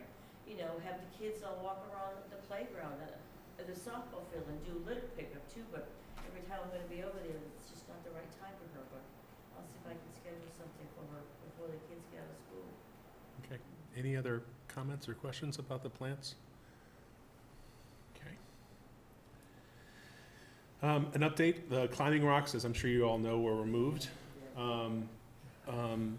These are the two summary letters that were provided to the town, one from the playground medic, which said he couldn't certify the playground because it contained other than commercial equipment. And then our insurer, I assume this is the town's insurer, said that the surfacing didn't meet ASTM safety standards. So the DPW removed the rocks and that's it. They just move them up by the parking Yeah, lot? are those Is the that where rocks they that are up by the I- parking Looks like area? that's where They look like put the 'em. same ones, yeah, I'm Yeah. not sure. Okay. Looks like They they just had built a told me barrier. that they were gonna take them off-site completely, but it looks like that they were put there. Yeah, it looks like it, yeah. On the benefit, Which is they're fine, I now mean, keep people from blocking driving people up. from driving up, so Yeah, that's what it looks like to they're me. still being a functional feature of our Right. playground. Is there something to replace them? What's her name, Megan? I mean, Yeah, I've seen they have the, climbings, you know? Yeah, oh, we well, I can- mean, we we can can buy pay the fake rocks, and the reason we decided not $15,000. to was the price. Yeah. We're So, not gonna pay that kind So, of so money. just so you guys know, I did reach out to Megan and got an estimate for what they had originally planned to put in there, which were the, sort of those mushroom steppers, and then the faux rocks. And it was with the cost of the actual rocks was pretty close to what it was when we looked at it. I think originally they had said it was gonna be 13, and I think they're now like 15. But then when you add in the delivery and then the installation, it was like close to $47,000, I think. Gosh. Yeah, So, Fake rocks.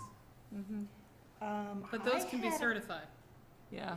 Yeah, I had a question about, being the lawyer, about approaching the town of, rather than taking them out, what if we didn't insure that area? Was the town willing to have the park without that particular area covered by the insurance? Where, you know, a sign goes up with, rocks are hard and dangerous surfaces, play at your own risk. Speaking of which, that is why there are signs apparently on the gardens now. We need some form of sign permanently there. Those red signs Yeah, that I was are gonna bring there, that up too. I was told by Steve, because those are also not play equipment, Right. we permanently need signs in all directions saying exactly that for the gardens. right. Gardens. But that's like keep off, that's not play your own risk, No, that's that's- stay off, do That's not. we warned you to stay off, not giving you climbing rocks, and then saying don't climb them. Right, So there's a document that exists now that outlines the information that should be, or the signs that need to be produced, and the signs, what information should be included in it, that we've discussed, gone through. And that was one of the things that was included in that.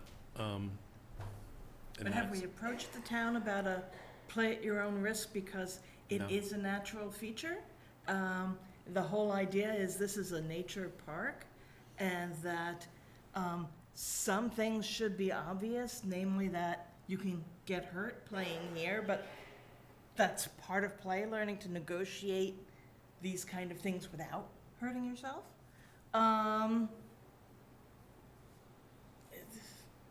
You know, this is a nanny state thing that's really gotten to me. So, can Well, certainly it's okay, approach 'em. kids can now climb on them out by the playground, by the park. right, Everyone's now able to play on them out there, and we made no signs, and they, yeah. yeah. So So, the signs on the wall and everything, are we gonna revisit that and think of a better method? so there's, Because they're terrible to look We at. should put they're little horrible. plaque ones, those there's a little sign garden- slated for the five senses garden that includes the language of the signs. So it defines what the five senses garden is, Mhm. and then also has the, The Don't disclaimer climb, kind of right, thing. But is it gonna be enough for the DPW? Because I mean, they literally have them like everywhere. yeah, I mean, they'll have to sign off on the playground signage plan, so whatever ends up being the final signs that are produced, they will have had a say in it. Okay. Right? And just in the brief discussions that I had when this whole thing first started up with Steve, that was sort of Steve Callahan, that was the discussion we had, and he came back with those signs pretty quickly, so I think that was kind of a fast print Sure. thing for him. I also wanted to point out that the playground medic, I think it's what it's called, also identified a head entrapment issue with the climbing wall on the main structure that Yes. I think he had, I don't know if they fixed it yet or not, but there was supposed to add some sort of a board behind it, because there's an opening between that rock climbing wall and the structure about so big that a kid could get his head in, so. Gotcha. Did he address the head bonker on the top floor? He said he did. I asked him that question, and he said that he looked at it. That's all I know. Okay, because multiple people have had concussions off of that. And I hear that while we got pushed back from the DPW about putting rubber around the top bar, that was eventually what Megan O'Brien had recommended, and what they now have is that little rubber thing, Yeah. the yellow. But I think that is frankly insufficient, and honestly, I feel like we should go back to the company. It's not just Megan, it's the company. I have a significant personal concern about that design, and I think we should be pushing back to the company to come up with an actual design mitigation plan, because we cannot be the only people who have had experience with this playground design being implemented and causing injuries. And so I don't know. I hear Steve said he talked to Megan and that's all he got out of it, but I feel like as a committee, maybe we should be writing a letter or something. I'd support you if you want to take that on. Okay. I don't know how everybody else feels, but Yeah, I'm if you fine wanna with do that. that, you've got the I experience. feel your pain. I Just saw to your be- pain. Did you hit your Just to head be then? clear, No, but I am I- not the I s- only person who has received a concussion off Right, of that. I know, yeah. I'm And the that, last person who can write Megan right now. sorry? I'm the last person who can write Megan right now. Yeah, yeah. I feel like it was a design flaw, and that they should be rectifying it. I can see why they did it structurally, but I can't imagine that it's a very bad user choice, so. I will write something up. Are any other questions on these? Both of these documents are linked on the agenda and available for people to download if they want to take a look more specifically at them. There's a lot of text there. I have to say, I'm a little concerned that this happened, and I was entirely unaware that the medic was coming out, or whatever they're called, was coming out to assess this, or that there was question by DPW. I know we didn't meet for a while, and I guess the first I knew about it was after the fact. So I'm wondering if the DPW reached out to the committee and we didn't fully hear about it, or what So happened the with that? timeline of it was that I ran into Steve one day when I was going out to do some work in the fields. Actually, no, I take that back. It was a different thing. So he called me and said that he had just finished his course, and he had an issue. He felt like that the rocks weren't compliant. And my response to him was, we searched as a committee and tried to find information that said that it wasn't in compliance and we couldn't find it. You know, I don't know how we can, you know, we're kind of at an impasse. And so he said that he was going to hire the, or look for, actually, no, he said he was going to talk to his bosses and make a decision on what to do. He felt like he would want to try to find somebody, like a third party, to judge the, judge them. And I expressed to him that I thought that was a good idea. And my decision at that time was to, when we got the report, was to forward it on to the committee individually, so that it wasn't a deliberation conflict of open meeting law. So it took a number of weeks for that to happen. And when they got the report that same day, I sent the reports to each of you individually. And They that's, were already gone at that point, Right. right? I and you think received so. it as well, I believe. Mhm. So you and I both received a Yeah. copy of it, and I forwarded it on to, not you, but individually, other members, Yeah. and let them know. They weren't gone at that point, I don't think. I think they were being taken out the following day or so. I don't know. It I was- it feel was bad. I within haven't days. been there much because I don't walk It was well. within days. I just Yeah, I feel like haven't been up there. they went ahead with changing it based on this without discussion.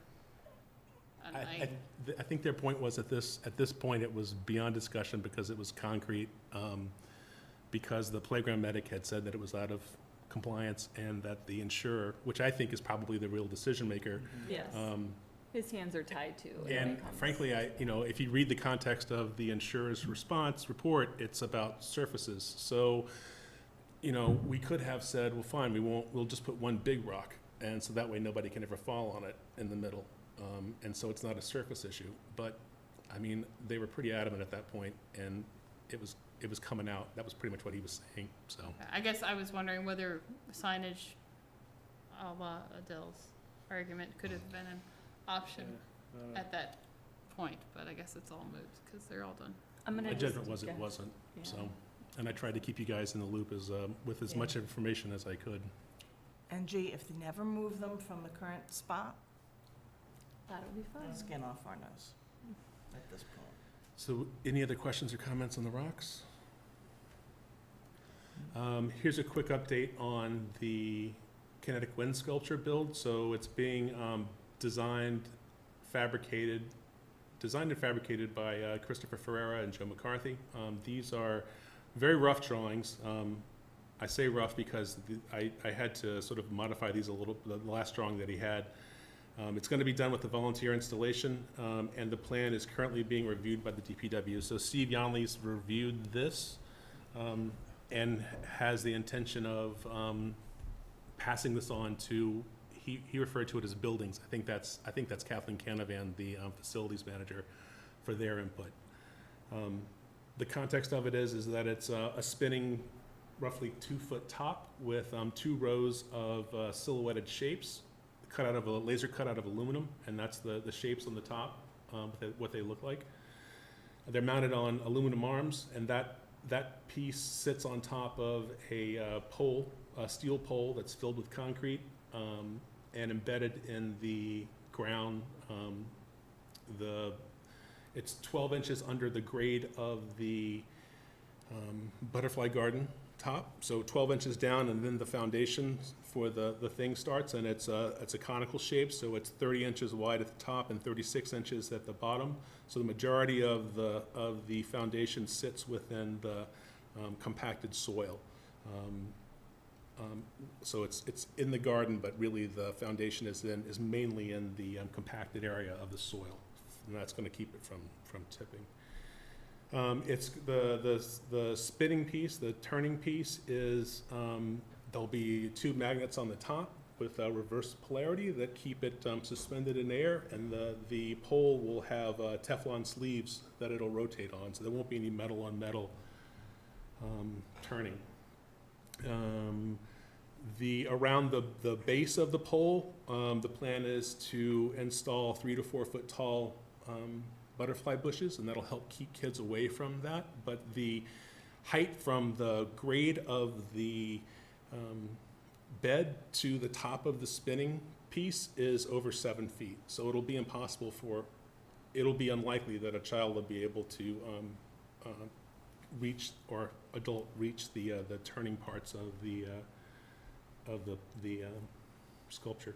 I'm sorry, I can't see from here. How tall is the sculptural part of the top? Just the top? Just the shape parts, the Yeah. part that turns, it's Is it 2 feet? 26, is it 26 or 24? I think it's roughly 2 feet. Okay. Yeah. So it's like 5 to 7 feet in the air? Right. It's like 7 feet, 7.5, 7.25 feet, and then another 2.5, so that's, let's call it 9, 10. So the bottom of the So from the bottom of the decorative part is 7 feet off the. bottom of the spinny part. So the part that could be a danger is at least 7.24 feet off the grade of the, That you could stand on. yes. Yeah, so it's the garden bed, which is about 22 inches, and then another 7 feet, and then another 2 feet of moving stuff. And the butterfly garden itself is like a 12 by 8 circle, so the circle-ish thing, ovalish, and there'll be plenty of room on top, because there'll be 12 inches of soil between the top of the thing and the top of the foundation underneath, so you'll be able to have the plantings there, and then there'll be plenty of room on the outside of the foundation as well. The finishing plan, right now, like I said, it's steel pole, steel arms, aluminum laser cut images, shapes. The finish plan, how they're gonna finish it, is still to be determined. So I'm assuming that it'll be either paint or some sort of anodized finish, but I pressed for an idea of what it would be, and that I haven't been able to get anything on the finishing part. They said that'll happen once the construction's done. Bill, Yes. the guys doing this, Chris and Joe, have they made a lot of these in the past? Is this something they've done before? Or? No, this is the first time. This has to go first before the plants, correct? Yes. Yeah, because it's gonna be a 4 foot deep by 3 foot Yes. square hole, so anything you plant inside the butterfly garden's either gonna get Right. shoveled out or stepped on. Is it a single piece or is it? It's really 2 pieces, so it's the foundation pole and then Yeah. the turning piece that fits on top of the foundation. So as long as they can input the foundation piece. Yeah, I just don't know when that's gonna happen. Well, I mean, in terms of planting. Planting until the fall, Right. yeah. Right, Yeah. in terms of planting though, if we can push for them to get the foundation piece in sooner, even if they don't have the decorative part. Yeah, we've been in talks. I mean, it was originally supposed to happen, it was supposed to be in ground by the first thaw, so it's a volunteer project. Yeah, but I don't know that I'd want just the pole, that bottom pole, sticking out of the top of that Yeah, thing that- without that's a the rest of safety. it, cause that's like, It's 11 feet in the air. no, just that bottom pole? Yeah, the bottom pole would be 12 feet, 7. I guess, right? Well, no, Oh. Is the pole, is it something, Look at that is the breakage. pole go all the way up to the top and they Look at that slide that break. on the top? In yes, the relation- pole It looks like goes, it's half, the that's pole, why. the pole goes to the top of the foundation pole goes to the top of the spinny part. And there's 2 magnets on each. So the on foundation top. pole itself is 7 feet tall? No, the foundation pole itself is like 11 feet tall. Yes. Or No, more than 13. that, plus like- 2, so it's 13 13, feet. right, 13-ish. 13 feet off the ground? No, it's No. 7 feet off the grade of the. Right, yeah. So the top But of there's that, 4 feet of it in the ground. right, but I'm saying the top of the foundation pole, right, is 7 feet off of the grade. 11. No, It's 11, No, it's off the grade, I'm not talking about in the ground. I'm Off the talking- grade, if you took a tape measure and you measured from the top of the grade to the bottom of the spinny part, right? That's 7 feet, Right, 7.2 that's what I'm talking feet. about, yeah. So But then the two, pole extends up into the spinny part right, with a magnet on the top of it and then a magnum on the, Right, a so I magnet guess on- what I'm looking at here is there's a break. See that?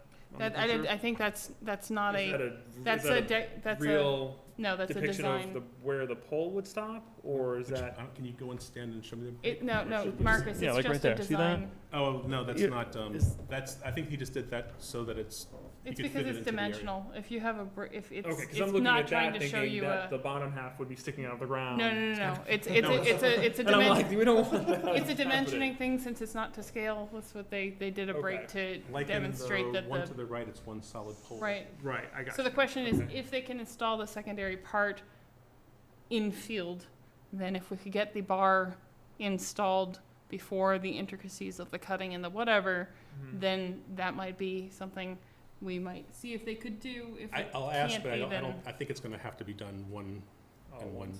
well, at once. And, I mean, once they have the upper part built, they'll have the lower part built as well. So I think it kind of goes hand in hand. Well, I just assume that the lower part is probably not hard. It's probably the intricacies of the upper part that we are waiting on longer term. But So- it's also about making sure that the balance is right on the other two and that things sort of rotate properly where they're welding Okay. and fabricating and stuff. So I think it's probably gonna be Okay. all one thing. And they're very well aware of the need to get this done sooner rather than later. And I'll be frank, to get the drawing done has been a monumentous endeavor. And so I'm not fully sold on the fact that we're gonna get this thing installed, but we're trying. Okay, I know it's changed from leaves to Shapes, nature shapes. different nature shapes and The different- leaves looked like, with the leaves on it, it looked like a grinder. So the idea there was that if they used different shapes, that it sort of encompassed more of a nature feel. Okay, and it used to be more of a spiral, and now it looks like two rings. Is that So the original structure that we looked at was sort of when it turned, it sort of had this sort of rotating thing Double to it. helix sort of? The problem with that is that to make that rotation, you need more than the 2 feet. So Yeah. you actually need more like 4 to 5 feet because it kind of makes that turn for you. But with just that sort of shortened 2-foot area, you really can't create that look. So it's sort of turned into a mobile versus the flowy structure thing that was there before. Could've made a nice windmill for the water pump. Yeah.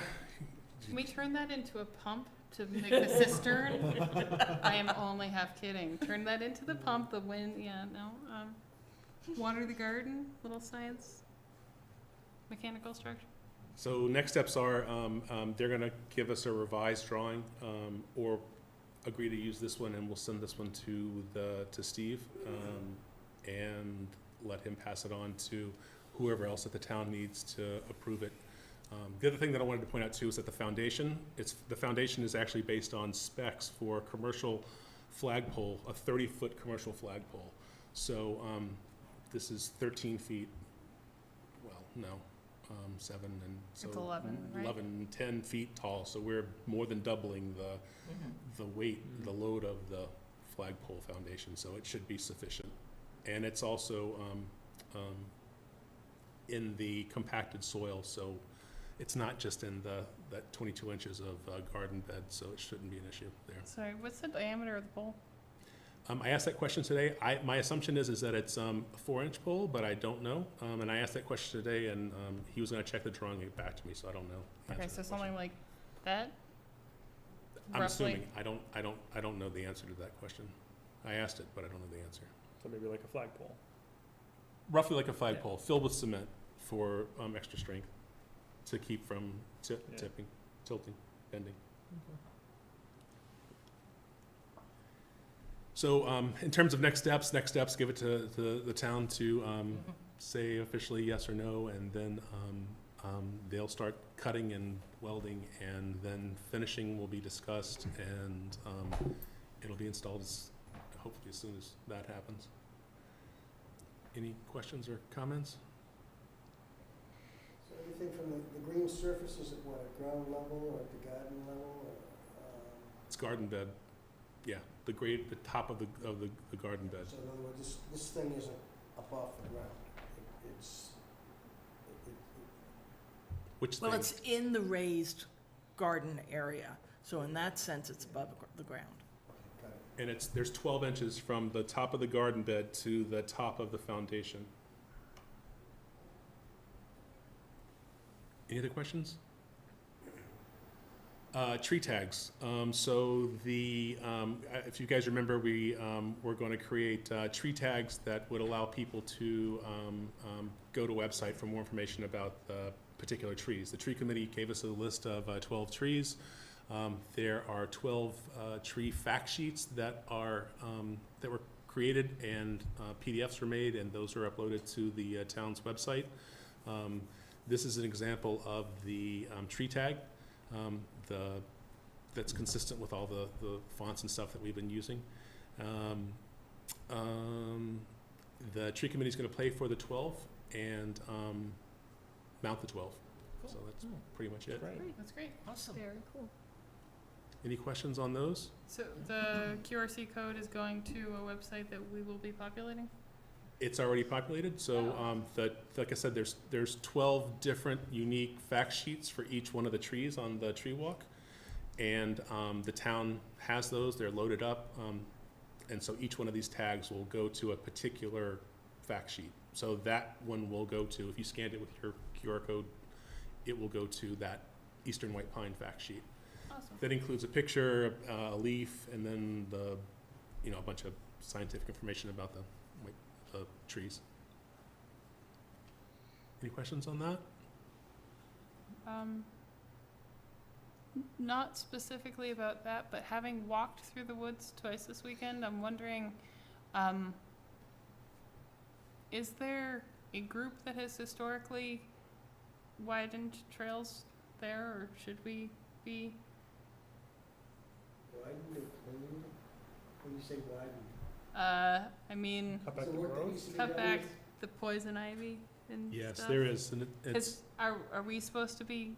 the Friends of Roberts Helping? Field to do it, and I know that I was there the other day too. The part sort of behind the T-ball field is getting a Yeah. little encroaching, so yeah, we can clean that out.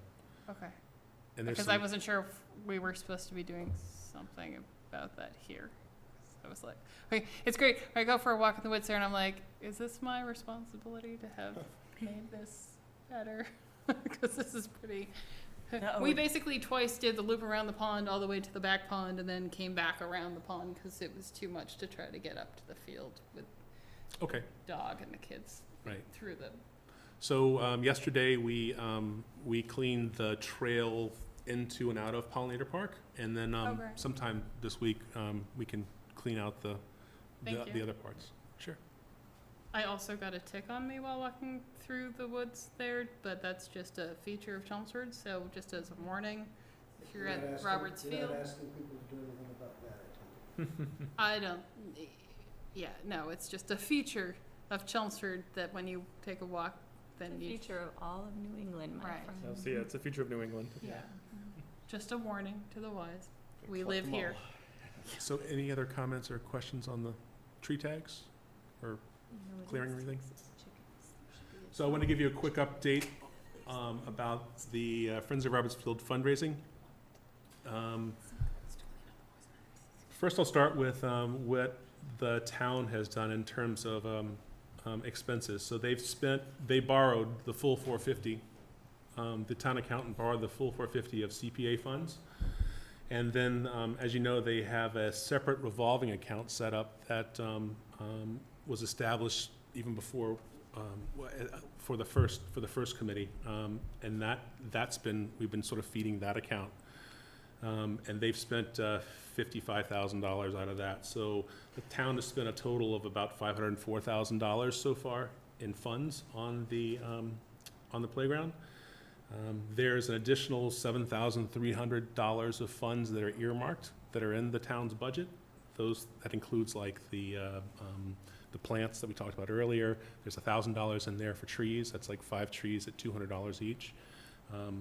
the marker that we have to talk about at next week's Friends of Roberts Field meeting. The stone with the, The stone and the cast Flag. metal marker, right? That's the biggest chunk of the 7,300. sorry, Um, quick question about the trees. Is there a plan for those? Did we discuss that? It wasn't on the agenda, and Jim had given us sort of a list of spots that might make sense for trees, but it wasn't really prioritized. So if it's something we want to talk about, and his take was that he wouldn't recommend putting trees in until there was some form of irrigation, kind of the same thing with the plants. So there's So not it's gonna really a be plan. like 4 years before we get that, and then another 10 years before they're shady. Right. So, But You need to there's take money that into set, there's money set, consideration. the good news is there's money set aside. We just need to figure out a way to water them. right, so Our grandkids will multiple enjoy it. cisterns, exactly, our grandkids will, yeah. And then there's $500 for signs set up on the side as well. So that's a total of $512,000.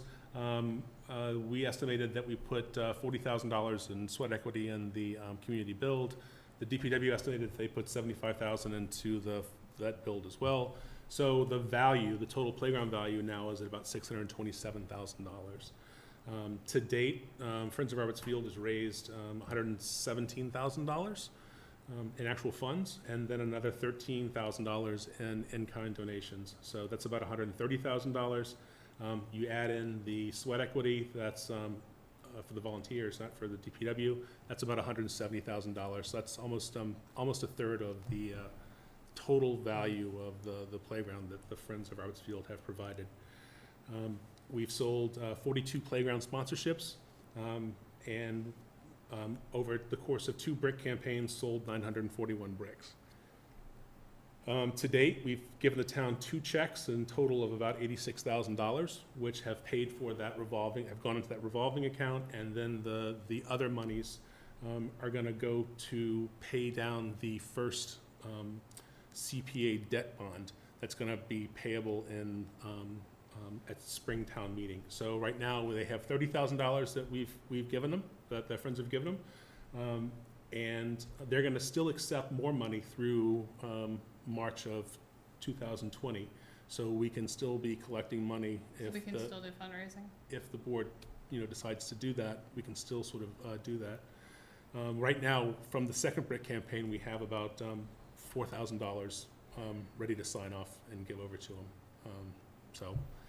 And just as an anecdotal thing, the Friends Board voted to maintain a $1,000 operating budget. So any monies that we take in over that $1,000 will be written in a check to the town in sort of lump payments. We're not going to do it, over a bunch of periods, but it'll go into things. So that's kind of where we are with the fundraising. Any questions on that?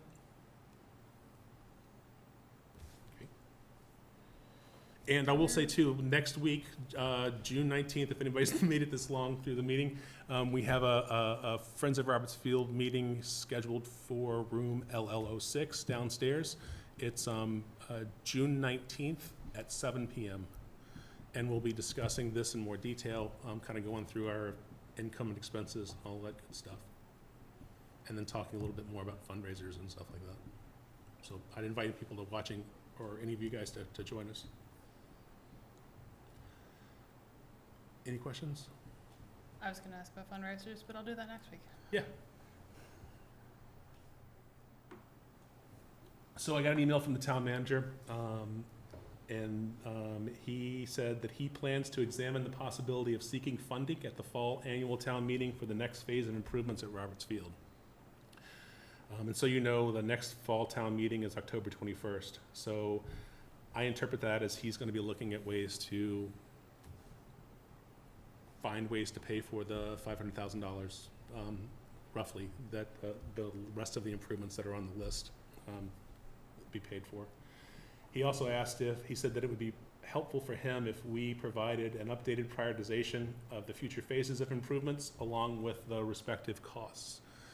So I would say that I think the master plan is like 2 years old at this point. So we need to, I think, work with the DPW to update those costs and then also work with the DPW to prioritize them, because really after the playground, they weren't really prioritized. I mean, the playground, the committee said was the main priority, or was a priority, and then everything else was just sort of in a list. So we need to work with the DPW to come up with this updated cost and prioritized list, and then report that back to the town manager. Is it broken down as a list I mean, is the plan broken down as a list anywhere, or is it all kind of in visual form? So if you go to robertsfield.org, and the first page of the website, there's 3 links. There's a link to this drawing, and then there's a link to the overall document that has it broken down Okay, by I just different things. I haven't looked at it in I know, I 20 hadn't years. either until yesterday. It has all the detail, all the written detail and Okay. dollar detail, and then there's another budget estimate that has a breakdown just in a one-sheet thing. So it's their first page of the website. Is it kind of broken down into like 1 field, 2 fields, walking path, shade structure? Yes, it's broken, not one, it's broken down like baseball field and backstop, lacrosse, dedicated lacrosse field, walking track, exercise circuit. I mean, it's broken down Are into there categories like 2 that. baseball fields still, or 1? There's 2 baseball fields, but they're broken into one category. Oh, okay. All right. Do we know if they can do the walking path if they haven't done the fields, if they have to do the drainage before they have to do the fields? I'm sorry, say that again? I would say the walking path is the most important next thing, personally, because it affects probably the most, random public. Right. But if in order to do the fields, you have to do the drainage, if the drainage is gonna affect the walking path, does the drainage have to go in before you do anything else? And once you do the drainage, that's part of having to do the fields. Does anyone know if we have to do that first? I think that's where the committee has to work with the DPW to come up with the prioritized list. Okay. And I'm hoping that somebody will take that on. Well, this is good. I mean, it's exactly what I wanted to talk about, right? Like, where are we gonna go next as a committee and come up with our goals and lists, so. Maybe before the next meeting, we can all just kind of refamiliarize ourselves with this, cause it's been a while for a lot of us, and bring to the table our ideas so we could debate and have that discussion next time. Does that sound fair? Good? Yeah, it'd be good to get a refresher list. Yeah. I assume the DPW has this in they have all of the documentation too. So They probably do, and they certainly have access to it, like we all do, but I don't think that they're going to proactively. right, so if I were Research it to right email now. them and say, is there only one set of order that you see this happening in, that this has to go before this, has to go before this in terms of the build? Like, give you a work timeline chronology Well, thing? I mean, if I said to them,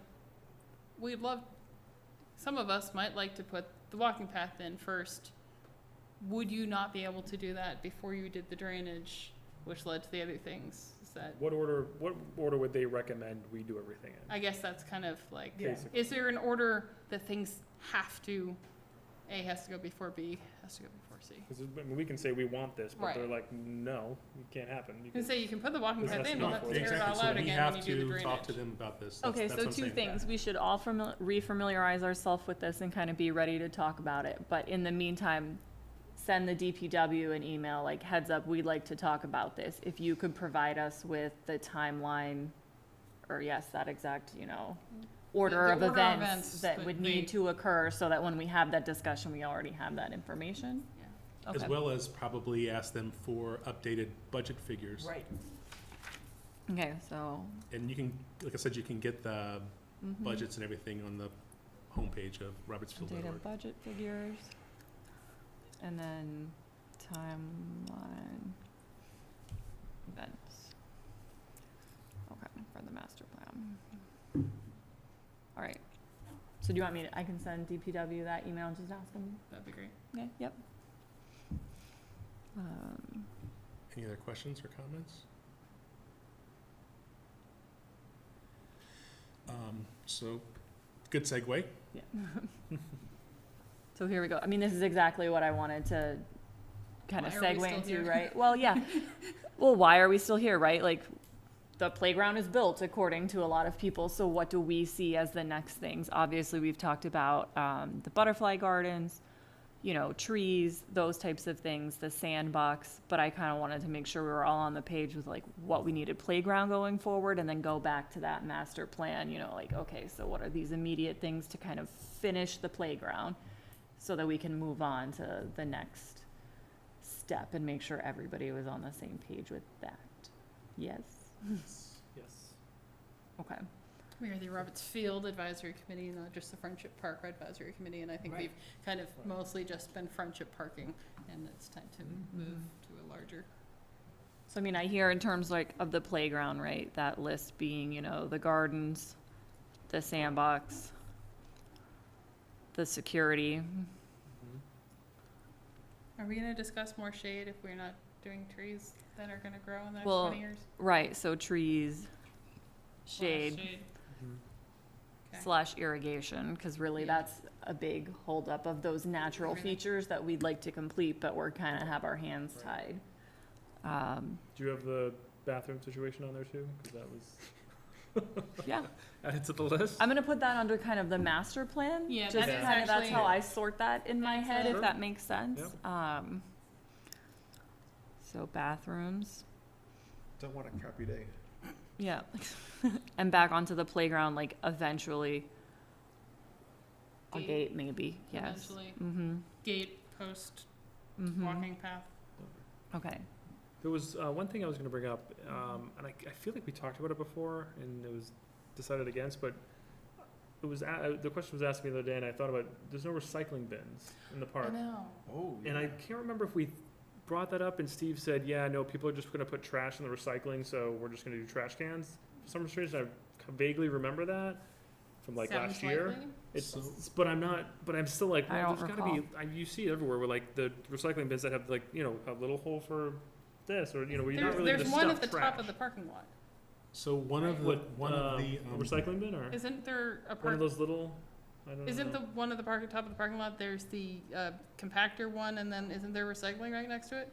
there's a recycling compactor thing there, but, Mm-hmm. so Yeah. one of the garbage cans on the shade structure was supposed to be specifically for recycling, and they were gonna swap out the brown one of the brown ones that's there now for a blue one, but they didn't order the blue ones, and that was, that's sort of on their list of things to Can't we add. just put like a recycle? I was gonna say, we sticker can on it or get something? recycling stickers downstairs here for He Yeah. did, he random put things, recycling right? stickers on it, but they came off within a day, so, Oh. Gates that's, come that's off, at least, stickers. and I've sent Steve Callahan over. Anarchy. Sharpies, giant. Okay, so, yeah, I mean, put that. I mean, it's just. I think it's. Yeah, we have a nature park with no recycling. They're supposed to order them, they have to order them in bulk. And, We're very you creamy. know, Well, actually, ironic. one of the comments I got from one of the parents when I was there was that given that the trash cans smell and whatever, and I've raised this person thought maybe we should make the park into a carry-in, carry-out, like the national parks are. You can make that, you're just gonna have Yeah. dumping in. Yeah. Yeah. you'll have people just leave You're trash. not, it's not gonna, there already is dumping in. I mean, you're not Yeah. gonna have people carry the stuff out. It's a laudable idea. I just, I can with see the it. amount And of especially traffic like we with have. the shack there, like people go and buy stuff at Exactly. the shack, Yeah. and then they just. Oh, there's a And the wrapper. shack has, Oh, there's a like, bottle. their own, There's a like, wrapper. Yeah, There's a yeah, pile. And the shack has a very, biodegradable, they have like wooden silverware type things. And, Yeah. I mean, they have paper straws and stuff, so it's not like they're adding to the plastic content. No, much. not really. But, and they have trash and recycling, I think, set up before the little bridge, if I remember correctly. I don't remember. I'm telling you, like, I just feel bad we don't get out and walk anymore, so. The one or two times. Okay. So in terms of finishing the playground, gardens, sandbox, security, trees, shade, irrigation, kind of all grouped together, potentially a gate, trash, recycling. And then in our, I'd say definitely a gate just at a future, right, time. mm-hmm. but not time at a future event. Once that event happens, then we can revisit the gate. And I'm just gonna bring it up because, I can't remember, somebody else brought it up. Something about the DPW wanting to add additional equipment. Does anybody feel on this committee like additional equipment is wanted or needed? I think we have a lot of tasks that our funds need to stretch over, and that another piece of equipment to an incredibly successful playground is a matter of gilding the lily if we don't finish everything else first. I think if you're gonna add more equipment, add back in the climbing, the ASTM approved climbing things by the, the structure. But I think we, as a committee, decided to design in the play structure of green space. I think Right. that was a play Yes. structure. That is a functional play structure, and that I will be very disappointed if that suddenly Well, that's just kind of why I wanted to all get on the same page, so that if it comes up again, we as I a agree. committee do not feel like any more equipment is needed and would prefer that those funds be used towards these other action items. Fixing the shade I to agree. Sandbox. Okay, I mean, like I said, it was just to get on the same I- page. We haven't been together in a long time. Should we take a vote on that? We haven't voted on anything, I don't know. I mean, I think I've read online a couple of different perspectives from people who wanted to add things. Like somebody wanted to add the toddler swing. Remember the game time toddler swing that was like a Yeah, the one single Basin. adult and one toddler Oh, thing, right? Yeah, Which we added the friendship swing for Right. that purpose. And then somebody was saying that they wanted to add, I forget what it was. It was something else. It was something in the thing. But I think that if, people want to add more stuff to the playground, I think that we should listen. And really the deciding factor is going to be fundraising, right? How to pay for it. So Yeah. if somebody wants to add it and is willing to volunteer to generate the funds to pay for it, and we all agree that and we all it's agree that it's a good use of beneficial. space, I think we need to sort of do it on a case-by-case basis. I don't think we need to proactively go out and try and find stuff to fit in these corners of the playground. Right. Mm-hmm. And where, it was the DPW who presented to the original planning committee that one of the priorities was dredging the pond. That's probably, That- then that'll be necessary, I believe, for the fields, for the baseball fields and everything like that, because otherwise they'll get flooded out, right? Because I right don't- now, over by where the pond is, where that little, No, Field it's is- more of That's an animal irrigation. habitat issue. That's always gonna be wet, because that's wetland right there. So No in, matter- in okay. the master plan, that sort of corner and area over there is undeveloped, and it's Purposefully. it's Oh, meant okay. to, Be the buffer area. actually grow up more wild stuff in that wet spot. okay. If it ends up being implemented that way, I don't know, we'll see. Okay, so but that Yeah, whole dredging won't, baseball little thing will come right out then, whatever. Yes, So was it, I guess, attempt at putting a baseball field there? yeah, and Yeah. it was just put into wetlands, so it's just not, it's never gonna be, you could raise the grade, but it's, Yeah, I didn't know if dredging the pond would then bring the water back in, if you had No. more. well, it's all officially wetlands, right?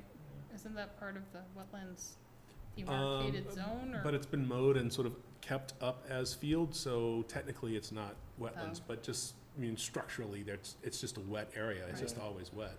Mm-hmm. The dredging part was gonna be something that was, sort of paid for and sort of on the shelf, and then when we got a particularly dry season and it Right. got dry enough that the DPW could get machinery in to dig, Okay. that's when they would, do it, and we Okay. just haven't had those, not that it's been Like an 2 option. years ago, it was dry. Yeah. It was dried up really, completely. really dry Right, when we yeah, were yeah. talking We about haven't this had on one the since then, so, planning Right. committee. but that was sort of the plan that was discussed in the planning committee, Okay, was to sort of have it there and wait, rather than trying to fight the water. Mm-hmm. gotcha. Okay. So going back to this, the structure thing, I think moving forward, our primary goal is really to implement the master plan, work with the DPW to implement the master plan. I think along with that too, we have, I don't know how the town manager feels about this, but I'm guessing that if he's going to go to town meeting and ask for funds, he's probably gonna want public input. So I think that there would be a benefit to having a public input session around the master plan.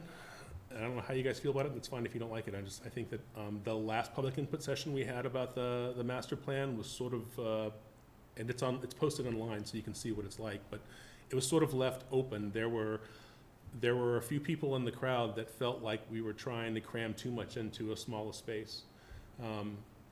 So I don't know if we want, I think it would be a worthwhile, endeavor to sort of get people to sort of weigh in on this. And I think if we can get people, like we did with the playground, get people involved with the design and getting behind the master plan, that will help to push things through for a funding perspective as So well. are we talking about changing the design of the master plan? Because I thought the master plan was, It's a living document. I mean, anything is changeable. I think since we're maybe hopefully getting closer to actually working on it, right? It's Right.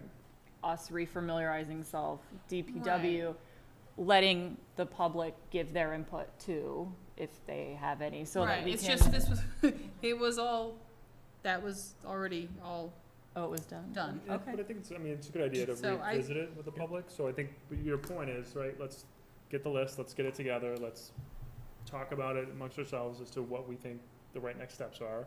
What does the DPW say, okay, here's how things need to go if we wanna go down this path. Yep. Once we've done that, then to your point, we can have a public input session, say, hey, we've all met, this is what we're thinking.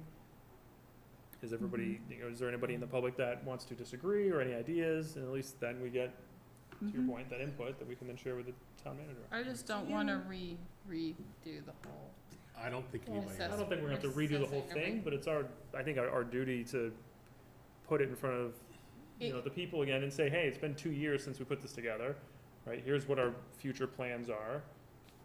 Does this still make sense to everybody? And give someone a voice. If they wanna disagree, they can disagree and we can talk about it. Do you And know, adjust if Doesn't mean we're gonna Sorry. redo the whole thing.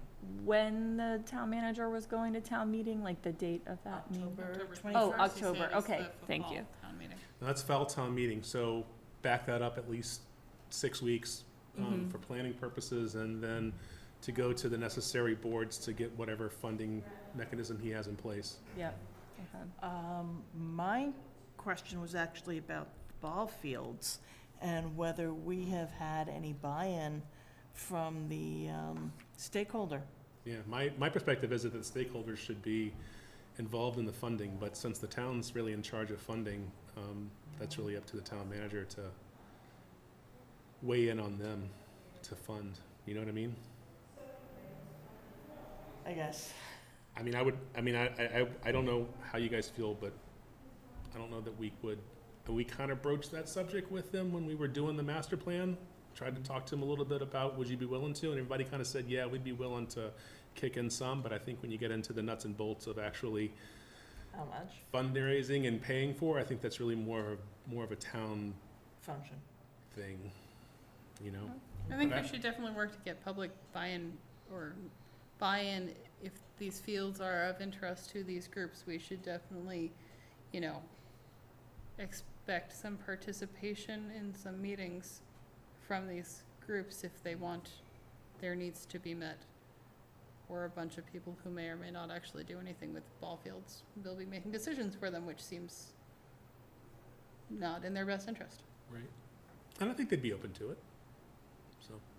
We just need to invite them and encourage. So he's saying summer, so, Yeah, I'm thinking we're kind of in that now, so, just so you know, timeline-wise, it's probably July, August, we need to be buttoning stuff up, so. Now, as long as there's no major thing like, we really don't want the ball fields in the back, we need them in the front again, and It may come. And it can come, but I think it's been, what is, I guess my question is, what is the point of people voting and sitting and discussing and then voting on a plan with expectations of it going and waiting for funding and then just relitigating it all with new people? It's just seems disrespectful to the previous work. Yeah, but it I don't wanna mitigates- relitigate it mitigates all. problems. If you keep people Right. simple with the plan, Yeah. yeah, the plan Exactly. might have to be tweaked a little bit. Probably the benefit is tweaking just the public expectation, what the community sees coming, because I'm sure most of the people in the community have forgotten. a lot of Engagement, what's- I highly appreciate the concept of re-engaging people as a, like, re-information and getting people on board. I think we should be careful about how we put it out there so that people don't think it is going to be fully re-litigated, I guess, as to Makes what sense. I would kind of bill it choices- as, That makes hey, sense. here's what we came up with. The playground wasn't done, now the playground's done. You can kind of see how that has impacted traffic in the area. Does that change anything that we had thought? Yes, no, maybe so, give input. We're good to go. Yeah, parking. Yeah, that's what I was just thinking. So, It's got a good point. You've got to be very careful about setting expectations. Right. People can just come in and say, oh, yeah, let's. Yeah, I guess Yeah. that's my point. I don't wanna do a public input session where we're like, hey, the old master plan's out, Right. No, it's tell me more- whatever you would like more us to do with this master plan. It's more like, this is what we think we're doing. If you have any major concerns. Right, yeah. If you have any comments, that's fine, take those into Right, I consideration, just- but here's what we're doing, and here's the plan, and, yeah. Setting expectations, I think, is the Really right. more of a status than. Okay. Right. Then a So- public, would you like a Ferris wheel at the park now? I mean, I don't. Right. Yeah. It's just Okay, a- so we're all gonna refamiliarize ourselves. I just wanna keep us kind of on topic and going. We're all gonna refamiliarize ourselves, so we're gonna come back and be able to talk about it. And maybe we'll toss out some dates, suggestions of how to go about with this, like, public input thing. So are you gonna send us out the email with the list of everything, and when you get it from Steve? Oh, yes, that's on my thing. I'm gonna send him the thing and say, can we get that kind of timeline, events, and a budget update? Okay. That's on me. So as soon as I And hear then once back, I I will get- send that out individually because it's not something that can be debated over email. Yes. Right. Okay. Which reminds me, I have a proposal about the plan that as much as it would be nice to have the half-court basketball and play area, perhaps we should be thinking about expanding parking instead into that space beyond just the expansion that we were going to do. Maybe we need to take a little more land if we can. there is a land bank of 7 parking spaces in the front of the, front to the left of the fire station. But I think that's something that would be discussed at a future meeting. I mean, as we go That- through stuff. But that's why I'm informing Yep, I just that. put it onto the master plan list, bathrooms. And also, just to let you know, the Tenant Spence has been doing traffic monitoring on the parking lot, so he has committed to doing another traffic study in the summer. So we'll have a playground traffic count, parking lot count, a during construction traffic parking count, and then a post-construction out summertime. So that'll be Okay. helpful. Sorry, who did you say was doing that? Colin Spence, Lieutenant Colin Spence of the Chelmsford Police Department. And that will not only give us information about parking, but just general use that we could then use for like, do we need more porta potties? Do we need to change that plan? And Right. Yep. And we can Although do there's also walkers. You think back, Not just- just the ball games alone were filling that parking lot. for the most part. And we don't even have any ball games going on And right now. Exactly, now you've got a successful Friendship Park and walking trails and things like that, yeah, you could really be heading for quite a squeeze for Yeah. space. I don't know, we've created a problem with the success of the Friendship Park. Yeah, the parking lot's been quite full on some days. So my next. And just think if we relented for the splash pad. That's what the Sandbox, The natural, it's a natural splash pond. pad. yes. Yes, Yeah. the So mini pond. Yes. Yes. So my next question in line with this, and it was coming up like re-elections, was just making sure we're also still going forward with a 7-member committee since we lost one, or do we want to change that?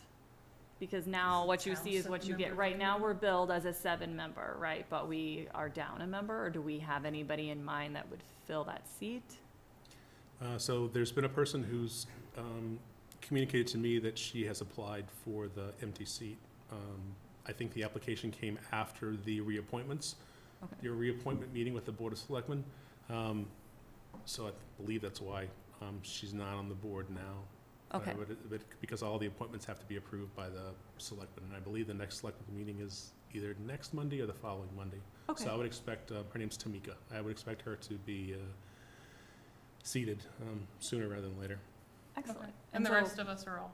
everybody is also staying. I'm curious about that. Yes, Mhm. we've all been reappointed. I believe you probably need to take your form down to the town Before the end of the clerk. month. So you have to get your sworn in. Mhm. I did it Really this should have done it afternoon. before this meeting, but we'll have to No, they look the said other we way. don't need it I got a until the letter end of saying this Because month. that's the it's deadline. technically, Because it's through the end of this I month. know, but to be able to, No, to be Oh, able to okay. vote, we're good to the end of June. June. 30th. Okay, that's great. Yes, because I All right, good. clarified that with them All right. this afternoon when I got sworn in, and they said, oh, you didn't really need to do this until oh, the good to 30th. know, I And I misinterpreted. was also handed the paperwork that you have to read through as well, and the ethics stuff to yeah. redo, so. All right, So we ready to great. I'm happy to move hear on? that. Mhm. Mhm. So, as we just talked about, we were all reappointed effective June 3rd. And so the board's been wiped out. So we need a new chair and a new clerk. I don't intend to serve as chair moving forward. I appreciate the opportunity, and it's been a great experience. I don't believe Justin intends to serve either, so, as clerk. I don't mean to speak for you, Justin, but that's what you Oh, yeah. communicated to me. Yeah. So, we need to elect at least a new chair and clerk, and then, we can also elect a vice chair, which is an optional, member of the board.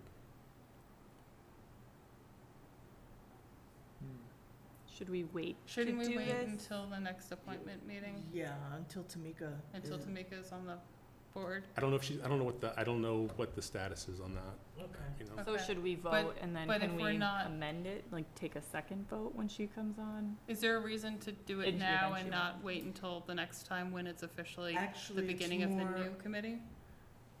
Yeah, because the chair needs to set the agenda and book the times and do all that stuff, so that's the reason to do it. So how do committees usually form the first time, if this isn't the first forming?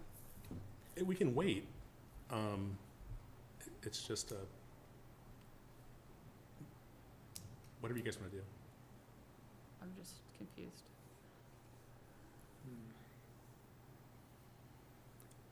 Yeah, can we deliberate this over? Sure.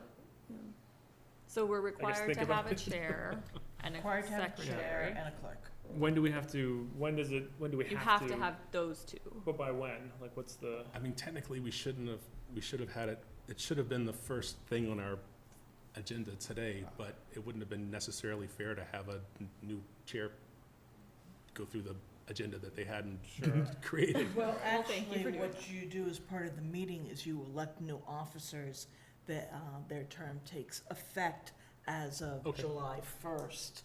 And then, Okay. so that's how we should have. But now you've got two more. Oh, you two, Bill, you and Justin, you're gonna stay on the committee? Yes. But not as chairs, is that what you're saying? Not as chair or clerk. And there's, Correct. okay. You're not leaving the committee totally. So it's not that you don't want to be secretary because you want to be chair, Justin. Just, you know. Yeah. Did you want to upgrade your seating? Yeah, just swap places and. It would not, I need several surgeries this year. It's not gonna be a good year for me to take on an officership for anything.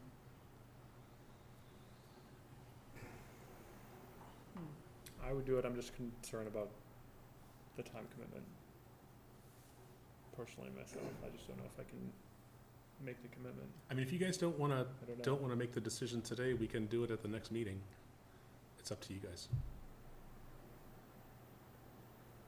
Well, this kind of makes me wonder then if we all have so many time commitments that we don't feel like we can even get these 2 people elected. I mean, granted, there's one person here, but it sounds like we're all kind of hoping she'll take one of them, right? She's So, gonna take both of them, what are you talking right, about? then should some of us think about being on this committee and, you know, If we can't get anyone else to sign up for the committee, well, we're all saying we want to be on it, we just don't want No. a I'm position. I'm just saying if we can't get anyone else to sign up for it besides one person, then it seems doubtful that we are gonna be able to get anyone else to continue with the projects.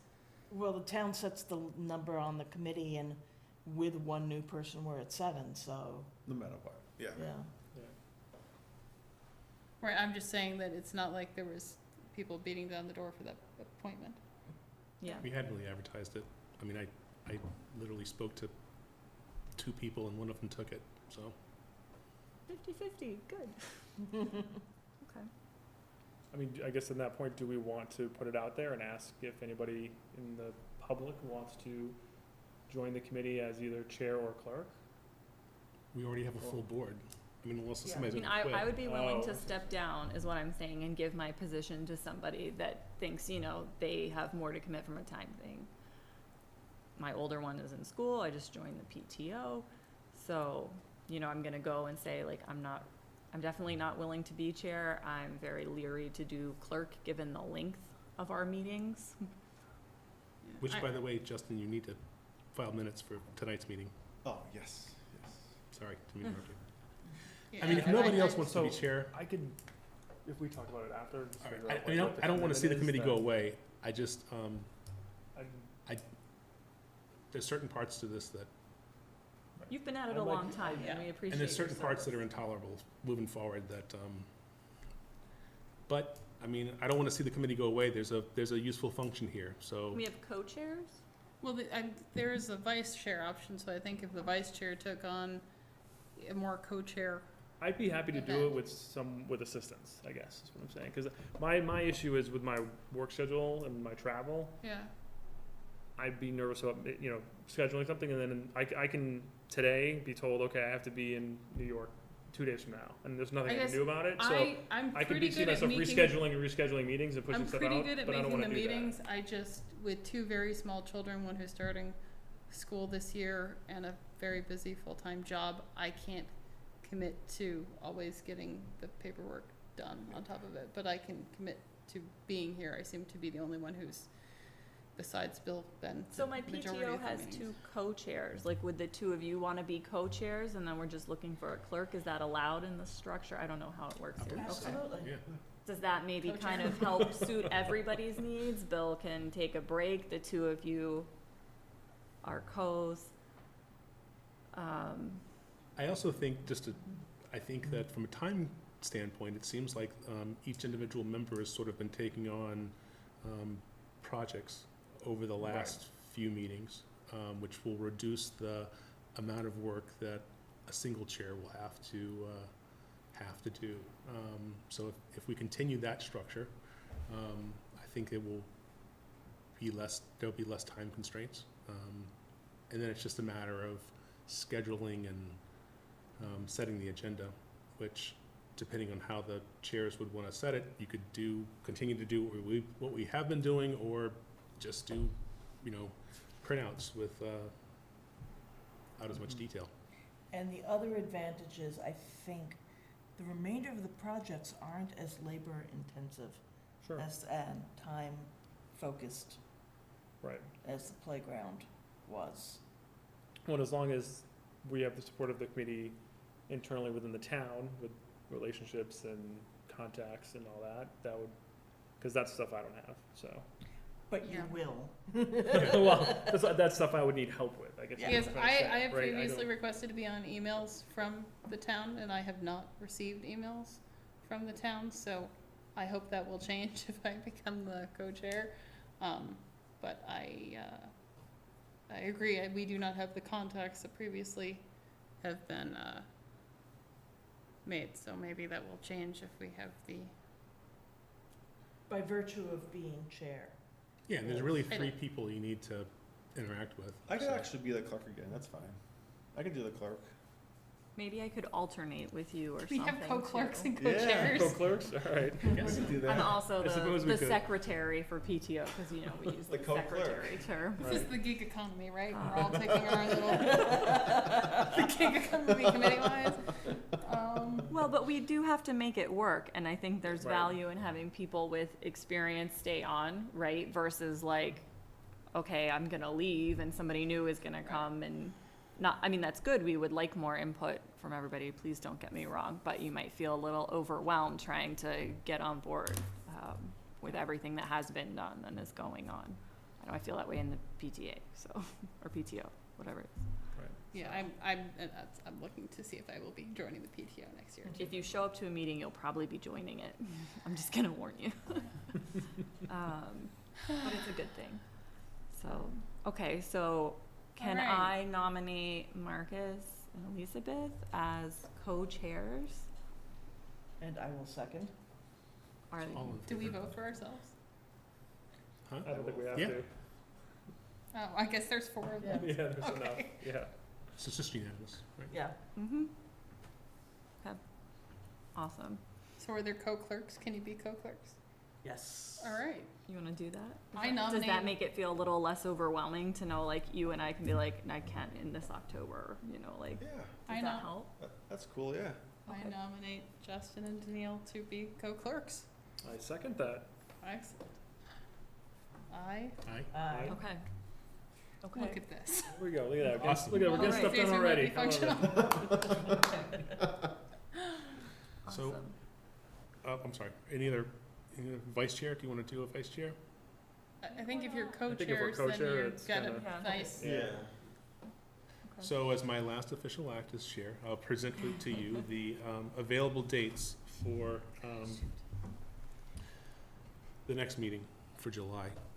And so you guys know the available dates mean the days, Monday through Thursday, that this room is available, Mhm. the days that there aren't major boards meeting in either 204 or at a school committee, and that CTM has a person available to do the engineering. So Do we that's kind have to have our meetings taped, by the way? I mean, I'm happy to have them taped, I just didn't know if that was a rule. There's no rule. No, we don't have to. I would be a strong advocate to continue. Sure. I think it feels a good purpose. Sure, there's a lot of, So So- do you set up with CTM that happens? Does that have to be set up, or is that just a feature of the room? So the process usually is I get a calendar and find the available dates for this room that it's open or booked, whichever's shorter.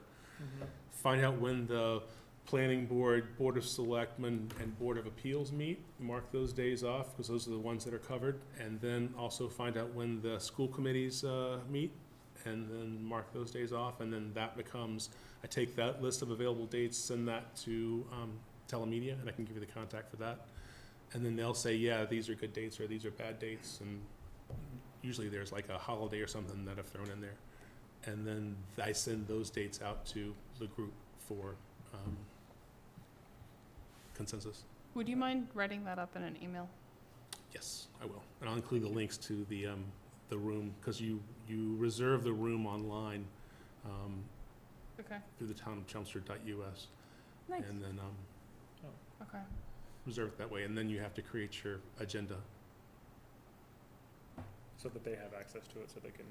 post it. Post So it, each agenda has to be posted at least 48 hours in advance, 48 business Gotcha. hours. So how do you post it? You have to send it to the town clerk.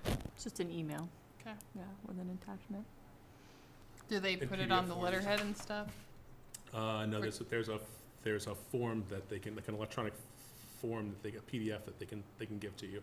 Okay, It sort of has all that stuff built into it, and you just kind of plug in your stuff. okay. I can only meet the 18th I of all those days. I was gonna say, I'm only 15th, 17th through 18th, and I honestly can't, I think I left my phone in the car. I don't know that I can actually do all I'm three actually of on those. vacation that week.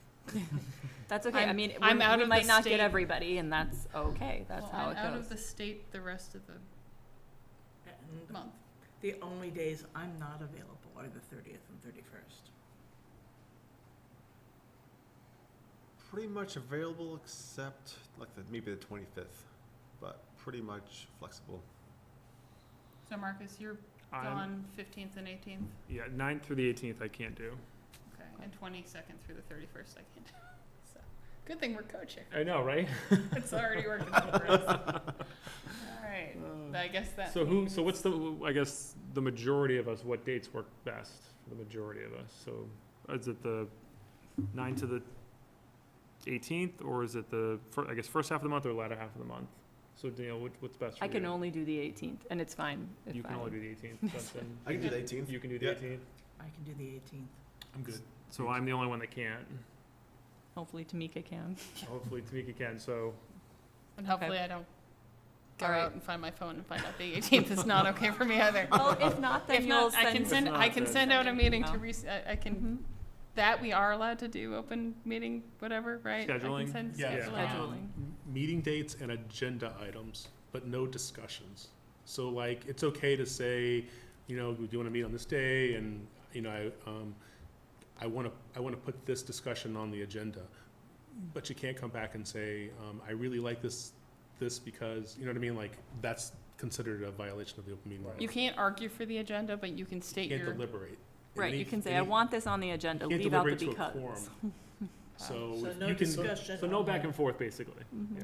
correct, Okay. on a quorum, On a quorum, yeah. right. we just which is accept four. all agenda items, it's fine. No one can say no. All right, so it looks like we're setting our next meeting date for the 18th. And if that changes, we're gonna hear from you. And I'll send you an email. Who's going to schedule it? I guess I will, cause he You will get be So I'll gone. send you an email on the process of scheduling it. Okay, when you send it to both of us, so he and I both have the information for future reference. Yes, please. All right. Awesome. We've gotta figure out how to put together an agenda. Oh, it's really simple.